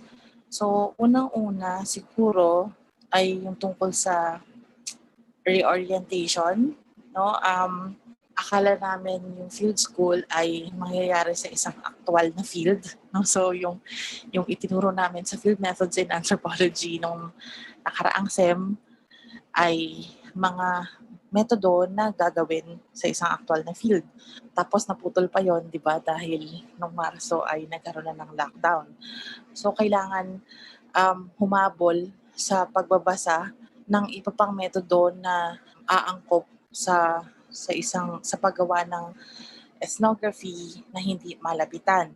Pangalawa, kailangan mong ipaunawa sa mag-aaral na medyo iba yung mangyayari para sa AFS 2020. Naging option namin na ipagpaliban muna yung field school at ilipat sa ibang semestre. Kaya lang, nung in-evaluate namin yung posibleng mangyari sa mga susunod na SEM, no, may estudyante na posibleng ma-delay yung pag-graduate. Tapos hindi rin naman talaga tayo sigurado kung anong mangyayari sa susunod na SEM. So inisip namin, total pwede naman ng virtual ang field dahil mayaman din naman ito sa datos at sa mga kaalaman, then pwede namang ituloy na lang. No? So kailangan magkaroon ng pagbabago sa pagtingin sa gagawing field school. Pangalawa, pinakamalaking challenge yung communication kasi sa actual na field school, usually kasama mong nakatira sa isang bahay yung lahat ng mga estudyante mo. So, anytime na may tanong, may problema, may kailangang aksyonan, ay pwede lang silang lumapit sa iyo at kausapin ka. Although sa field school, wala naman talagang 8 to 5 p.m. No? Wala ring weekends. Iba sa ngayon, dahil sa virtual, kailangan hawak mo yung gadget mo. Hindi lang ng 8 to 5 at even weekends. No? So medyo mahirap.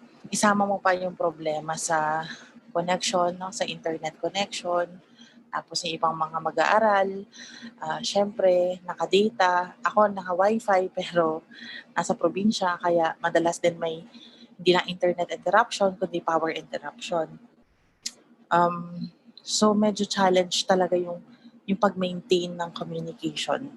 And then, of course, ito yung isang para sa akin pinakamalaking challenge. No? Parang lagi kang may inaalala, laging may mabigat sa dibdib na dinadala. Kasi para kang laging may tanong, sapat na ba yung ginagawa ko? No? You don't feel like you're giving enough, you're doing enough para masigurado mo na nagagawa mo yung tungkulin mo bilang guro. No? Lalo na sa isang subject na katulad nito na field methods, no? Na supposedly you're out in the field, ina-observe mo sila na ginagawa yung mga metodo na pinag-aralan ninyo. So ngayon, parang paano ko masisiguro na isasagawa nila o natutunan ba nila yung mga dapat nilang matutunan. Nakaka-cause yun ng anxiety, ng stress, no? Bukod sa dahil nasa bahay ka, no? And I also heard this from several students na dahil nasa bahay ka, may dagdag na stress yon. Na bukod sa pag-aaral, kasama yung stress na dala ng pamilya. Hindi kagaya dati na kapag nakahiwalay ka dun sa pamilya mo, medyo namamanage mo yun. Kumbaga, ito muna ang problema ko sa pag-aaral ko, saka na yung pamilya pag-uwi ko. Ano naman yung mga naging bunga or natutunan namin mula sa AFS 2020? No, yung unang-una, pati sa mga students, yung sinabi nila, kailangan mo talagang gumawa ng working space. No? Alam ko, mahirap ito, lalo na sa mga wala namang pribilehiyo, hindi nabiyayaan magkaroon ng sariling kwarto. No? Pero palagay ko malaking tulong kung kahit pa paano magkakaroon ka ng isang sulok na magiging mong working space kasi makakatulong siya na iset yung utak mo na kailangan mo magtrabaho. No? So ako, maliit lang din ang kwarto pero naglagay ako ng isang table at isang upuan para lugar ko para magtrabaho. Tapos, ito naririnig naman na natin sa mga nakaraang webinar, no? Importante talaga na alamin mo yung kakayahan ng mga estudyante, yung kanilang mga capabilities sa remote learning. Ano ba ang pinakaakma na platform para dun sa klase, no? So, in my case, meron kaming 4 na ginagamit, no? So, Gmail, Facebook, Messenger, and Zoom. So, yung Gmail, para yan sa mga readings, no? Kasi mas madali kapag sama-samang nakakompile sa isang email o sa G Drive. And then yung Facebook, meron kaming Facebook page para sa mga announcements, para lang madaling makita, para din sa mga links na gusto namin i-share sa isa't isa, no? Kung may mukhang okay na reading, article na nakita namin online. Yung Messenger ay para yan sa mga group discussions o kahit kamustahan lang. So, meron kami parang group chat. And then, lastly, yung Zoom, nilimit ko kasi may, I think, 2 na students na medyo problematic yung kanilang internet connection. Tapos yung isa naka-data pa at grabe kumain ng data yung Zoom. So, kahit may ibang nagsasabi na medyo alangan sa Facebook o sa Messenger, yung Zoom ay maganda pa rin siya dahil mas may feel ka na buo na talagang nasa klase kayo na nakikita mo sila.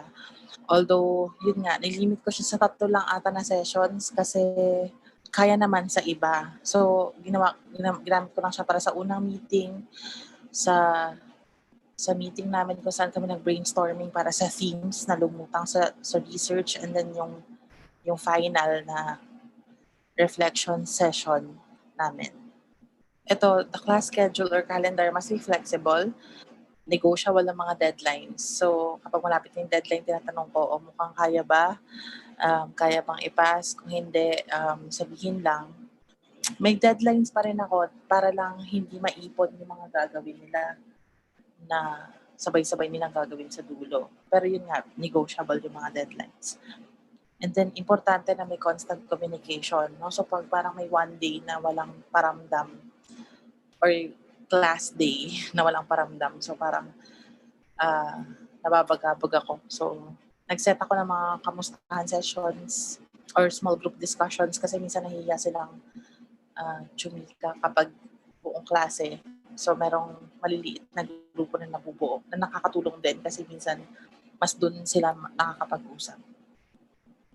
And then lastly, naging very important to. Alam ko medyo minsan hindi mo to hawak, pero kung kaya na maliit lang yung class, better kasi mas kaya mong subaybayan yung bawat isa. No? And then sa students, so may mga student-led discussions na ginagawa namin via group chat. Ito parang nagbigay lang ako ng extra articles na sabi ko kung gusto nilang basahin, tapos i-summarize nila, bigyan komento. At lahat naman sila, nagulat nga ako, gusto nilang gawin. No? So meron kaming mga parang once a week na discussion sa chat na sila yung may 2 o 3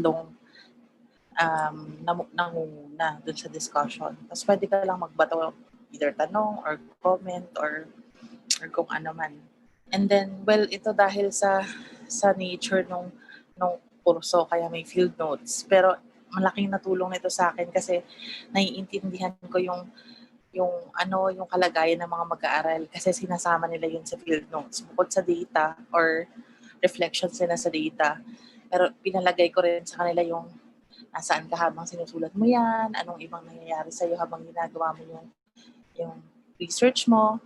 So gusto kong malaman yung lahat ng yun para naiintindihan ko anong pinanggagalingan mo dun sa sinusulat mo or dun sa gagawin mong analysis or paano mo pinag-iisipan yung datos mo, no? Anong kasabay niyan na iniisip mo, ang ganon.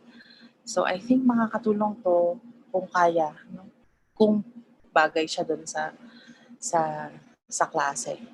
And then, para wala masyadong pressure, ang pinasubmit ko na final paper ay first draft, no? Malinaw yon na first draft at pwede pang i-improve. Kahit tapos na yung klase, pwede ko silang tulungan. And then lastly, yung binanggit ko na kanina na reflection session. Nung end na nung mid-year, meron kaming ganito para lang malaman ko parang ano yung main takeaway nila from the course para din makita ko kung paano nila na-appreciate yung class namin. So yung isang medyo nagpapayapa ng loob ko na mukhang okay naman yung nangyari sa Midyear ay nung nakita ko na yung mga papers nila, natawa ako dahil mayaman pa rin sa datos, no? Despite the fact na virtual ito lahat or malayo sila sa mga informants nila or collaborators nila. No, so ito yung mga ilan sa topics i-share ko lang na mabilis. No, lahat ito ay related doon sa kasalukuyang pandemic. No, so ano experiences ng mga grupo na ito. So yung una ay yung paglilipat sa virtual platform ng mga nagti-theater. Pangalawa, yung experiences ng ilang mga college students sa remote learning. And then pangatlo, yung experiences ng exchange students, no, being in a foreign land at a very uncertain time. Pang-apat, yung work from home na setup, no, mula sa office na work papuntang work from home. Pang-lima, health-seeking behaviors ng mga BPO workers sa panahon ng pandemic at nakita na malakas yung concept ng fear. Pang-anim, paano ina-apply yung ECQ guidelines sa national level papuntang local at paano siya ini-interpret ng mga tao sa komunidad. Pang-pito ay experience ng fresh college graduates sa panahon ng pandemya, no? Ano yung ginagawa nila sa araw-araw nilang buhay. At panghuli, COVID-related memes, no? And how this possibly mirrors yung pakiramdam at kalagayan ng mga tao at karanasan. Panghuli na lang siguro, anong pakiramdam ko tungkol sa remote learning, no? Sobrang hindi ako techie. Ang daming kailangan prep time, no? So, I guess makakatulong nga siguro yung mga course packs na parang yung actual na pakikipag-communicate mo dati, sabihin mo lang ng few minutes. Ngayon, itatype mo lahat. Isa-isa mong i-reply. So, grabing kain sa oras nun, no? So, mga dagdag na feelings ko, I still prefer face-to-face classes. Nakakamiss na everyday interaction, no? Yung warmth ng mga tao, yung mukha ng mga estudyante, pag nagre-react, sinasabi mo yung tawa, no? Pag online meetings, parang karamihan nakamute yung microphone, so hindi mo alam anong reaction nila sa sinabi mo. And then nakuha ko to sa field notes ng mga estudyante ko, no, na namimiss nila yung tingin ko yung sociality of learning. Sabi nila nakakamiss yung may gumawa ng project, ng paper, ng homework, at hindi ka lang naman pumapasok para mag-aral, sabi nila. Kasama dyan yung gimmick, no, yung kwentuhan, yung harutan. So, and I guess hindi lang para sa students pero also para sa atin na mga teachers, no? Nakakamiss yung nag-updatean tayo tungkol sa pagtuturo sa isa't isa. Pero at the end of the day, 'di ba? Wala naman tayong magagawa itong sitwasyon ngayon. So, ang mahalaga na itawid yung mid-year. Mahalagang maitawid natin yung mga susunod pa na semestre at dapat meron tayong conviction na itatawid natin yan. So yun lang. Maraming salamat at good luck sa atin sa parating na sem. Thank you so much, Madel, for that. Magandang hapon po sa lahat. Ako po si Madilene Landicho mula sa Departamento ng Anthropology. Magandang na ipakita doon ay na-apply yung current context doon sa research experiences ng mga estudyante. And I think ito pong webinar na ito ay parang evidence po natin siya that, well, kaya siyang itawid and hopefully with the time that we were given, kahit na hindi siya masyadong mahaba, ay hindi lang siya maitatawid, kundi kaya rin natin siguro mag-thrive or we can improve on how we imagine it can be delivered, no? Remotely. Of course, isang major limitation po noong mga presentation ay karamihan ay primarily online pa din, no, napaka-crucial pa rin nung internet-based yung mga bagay-bagay. So, kaya siguro mag-challenge pa rin sa atin yung ano nga yung gagawin kapag talagang walang internet, no, or primarily text-based or mobile-based, yung mga bagay-bagay. No? But in any case, gusto natin pa rin magpasalamat kina Doc Poy from Kim, kina Don from DSB, kay Jayson from Cal, at syempre kay Madel from Department of Anthropology sa CSSP. Alam ko po na ginabi na po tayo.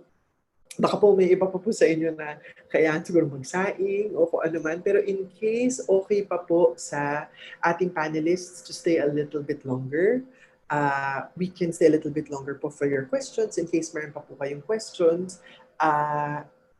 But if you have to go na po dahil nga gabi na, nagpapasalamat po kami for joining us sa ating Naitawid webinar this afternoon. Thank you po for your patience. Reminder po ito na napaka-crucial ng asynchronous para hindi tayo naabala sa mga technical difficulties.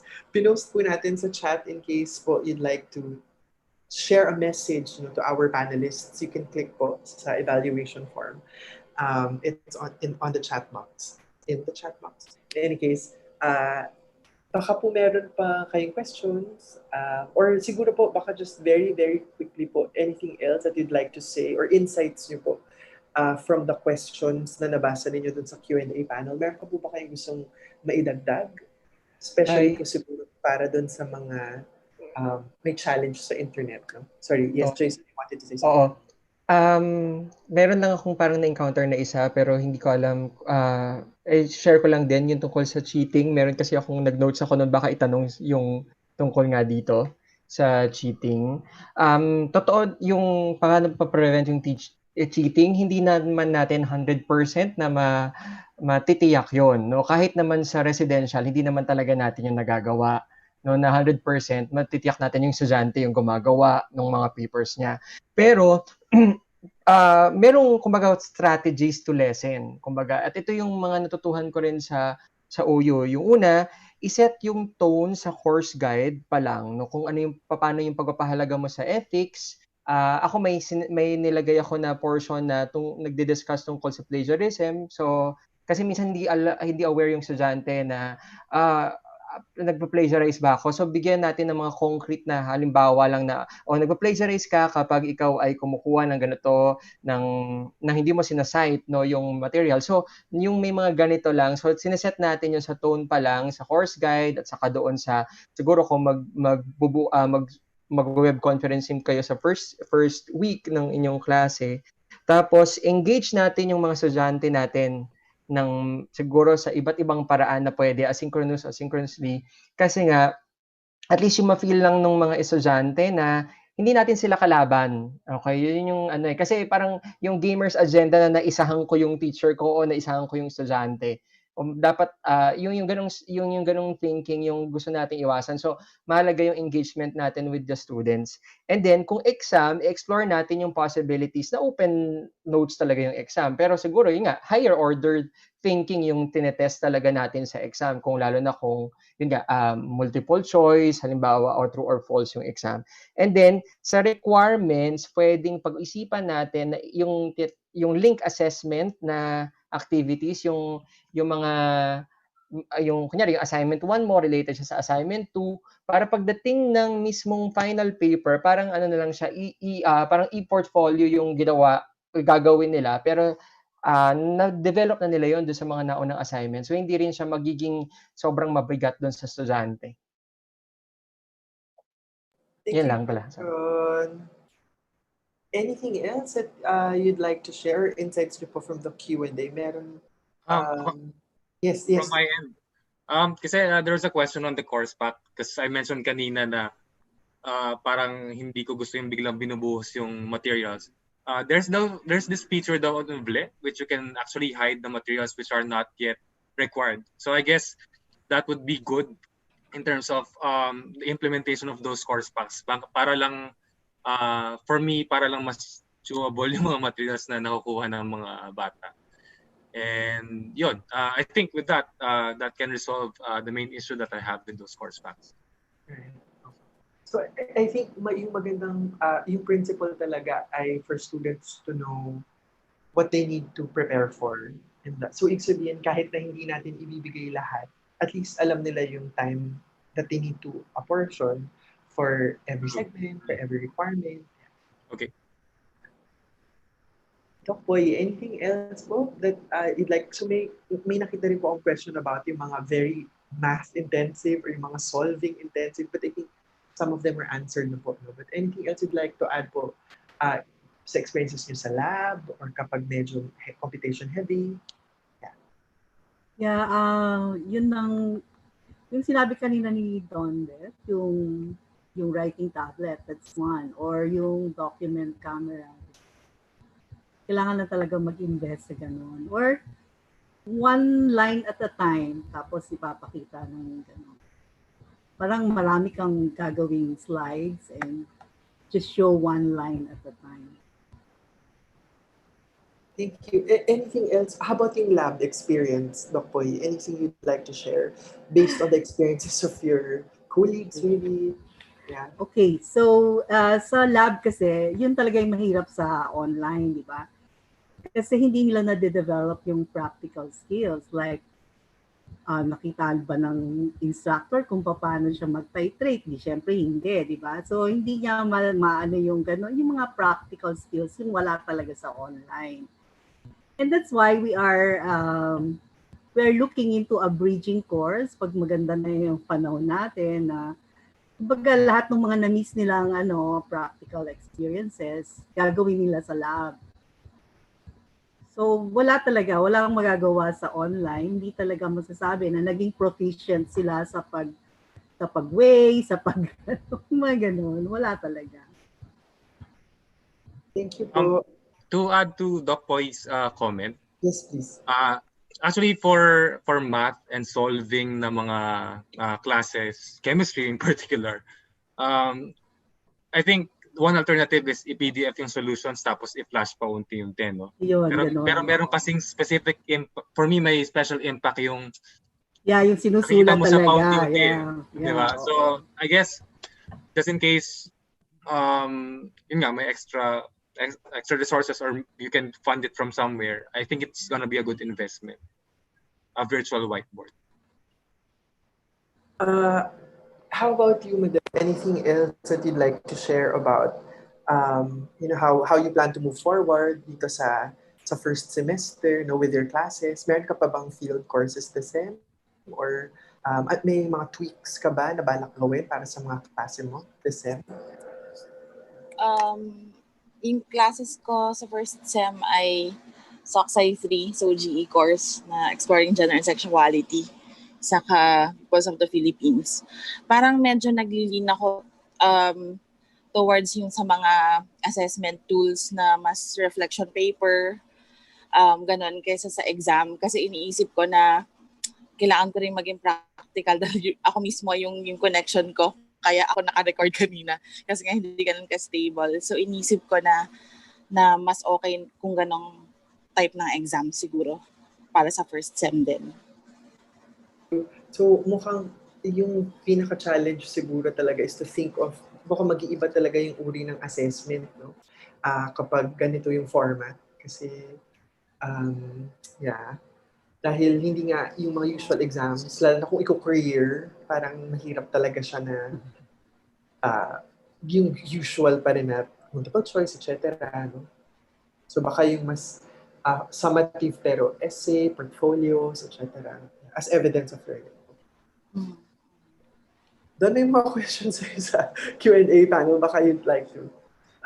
May mga tanong na about mga specs ng tablet. Mukhang meron ay, so nga, paano ko ba sasagutin to? Kasi from my end, I use it also for other purposes, kaya I bought a higher end one. So, I try to check kung ano yung parang acceptable level. I think the basic requirement lang is meron siyang like, you can install an app na parang notepad wherein you can write. Tapos, if talaga walang choice, I think yung finger, you can write it. Okay? Pero would normally be better if accompanied with a pen. The pen naman, you can buy it separately at a cheaper price. Basta compatible lang. So, siguro maybe we can just ask 2 more questions siguro. Well, the one that we have here, andun pa rin, I think yung isa sa mga anxiety talaga ng faculty ay integrity ng submissions ng estudyante. mukhang hihirapan pa rin yung marami sa atin yung to imagine how it would be like. Parang, how do you ensure na yung mga estudyante talaga yung gumawa ng projects nila? Yung tanong dito ay, for art projects, I thought of having my students video record themselves, but realized that it would require large memory for the gadget. No? So, ano kaya yung mga suggestions niyo for this? So una yung questions about integrity, how do you make sure that students submit? Although nasabi na ni Jayson kanina na parang there's really nowhere to. Talaga, mahirap. Yeah, I agree with Jayson. There's no 100% way to keep them parang to really say that walang cheating na naganap, no? But at least like in my case, the exam we made it by group. So parang okay, tanggap na namin you can discuss it with your peers. It's just that sana wag lang i-discuss pa sa iba. And then I also made it time bound kasi as I've mentioned, kung may time limit, mahirapan ka ako kunyari, may time limit yung exam ko, hindi na ako makapag-search ng iba pa sa Google kasi yung mismong problem di ko na nga masagot. And then yung last one is I ask them to submit solutions just so I can track what they are doing for the problem. More on problem solving talaga. Higher order. Ay, sorry, Doc. Okay. Mas higher order yung measure. Yes, Madel? Sa akin siguro talaga sobrang nakatulong yung field notes kasi nakikita ko na paano sila, yung mga initial analysis, tapos paano sila talaga magsulat, tapos paano paano yung nagpo-progress yung kanilang yung pag-analyze nila sa data. Tapos yun nga, parang pinasamahan ko pa siya ng mga personal na dagdag na bagay na nangyayari sa kanila. So, nakatulong talaga siya ng malaki para din maintindihan ko yung kasalukuyan nilang estado. So, I think baka ituloy ko yun para doon sa major na ituturo ko sa first sem. Kahit siguro ilang beses isang linggo na meron silang maisulat sa field notes nila. Sa notes nila. Personal notes. Hindi ko alam na itatawag ko sa first sem. Okay. Thank you. Marami na rin po mga nag-share ng kanilang mga thank you po for answering each other's comments sa YouTube. Sa Q&A panel. Siguro ito maganda po ito na final question na lang natin. Okay lang po ba? One last question and then we close po siguro at about 6:50. Question po niya ay, are you satisfied with the quality of output and learning of your students? Alam ko po na binanggit niyo na yung evidence of learning, but maybe you can expound a little bit po yung satisfaction level. Yeah. Sige, ako yung kung satisfied ako. Actually, yun nga, napansin ko nitong mid-year, siguro nga dahil sa naghahanap ng routine yung mga estudyante and at the same time, ang tagal na nilang hindi nagkaklase. So, maganda yung performance nila, both yung synchronous activities namin saka asynchronous activities namin. So, sa quiz, first week pa lang, second week nung nagpa-quiz ako, okay lahat ng resulta. Actually, halos lahat ay perfect yung results, no? Pero hindi naman ako nagtatanong yun nga, higher order yung tanong, pero naintindihan nila yung quiz. Tapos kapag may mga tanong sila, yun nga, na ina-address ko rin agad. So maraming venue para itanong nila yon, pwedeng sa mga discussion forums namin o kaya doon sa Zoom web conference.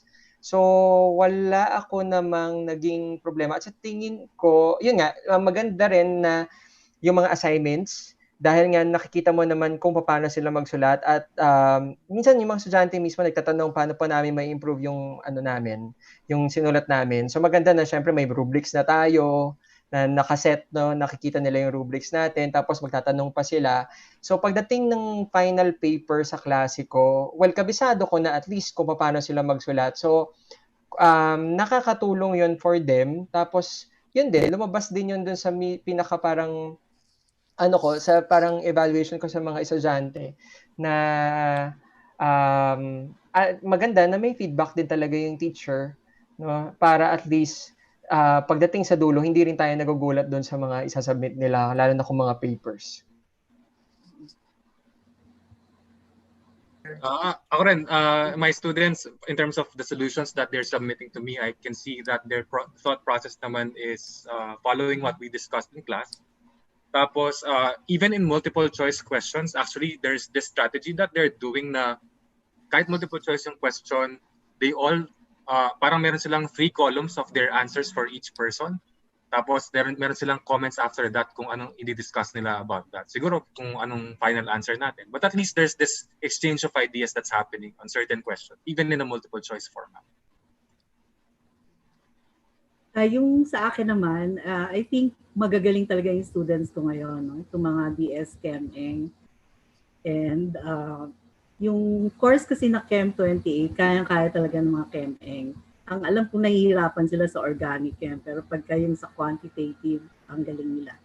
So, swerte ako doon, and mukhang sa internet connection din, pang lahat naman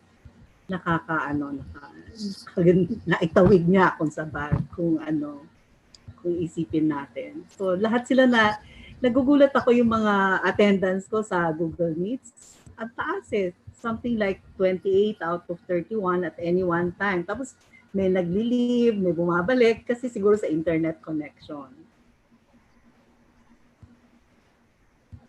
Anything else you'd like to add? Yung sa akin siguro, may gulat factor din ako nang nakita ko yung ilan sa mga paper. Kasi maganda ang datos, maganda ang pagkasulat.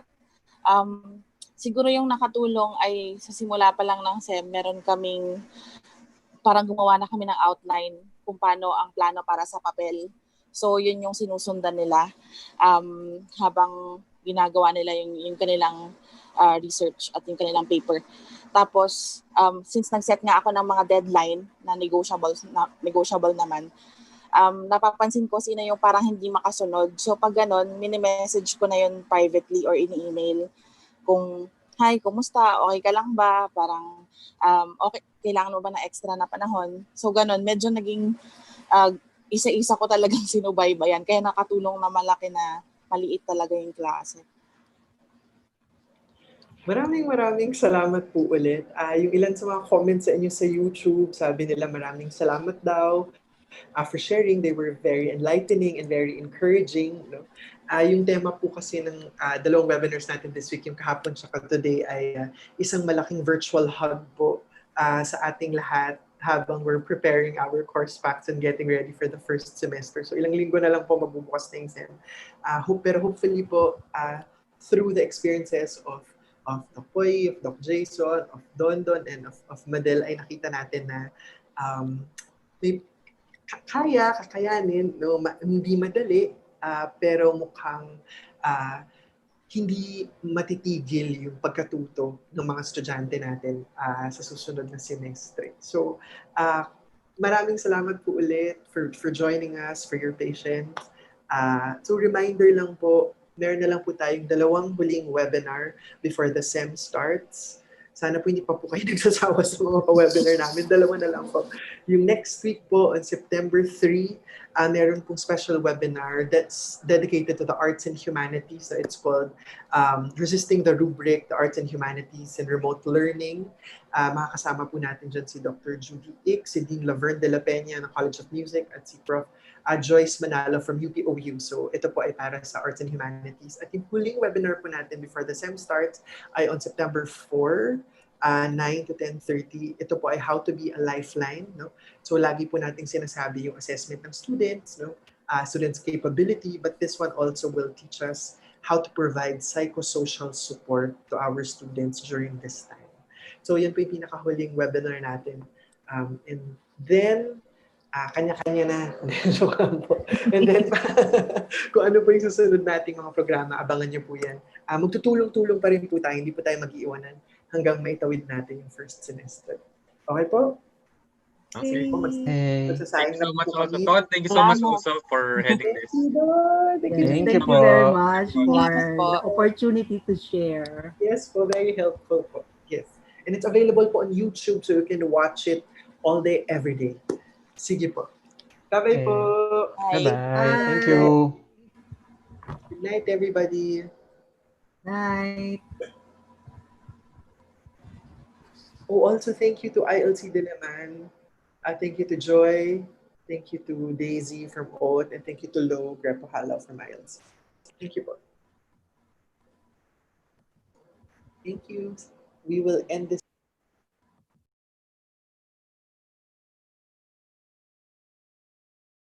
Sige po. I-end na po natin to.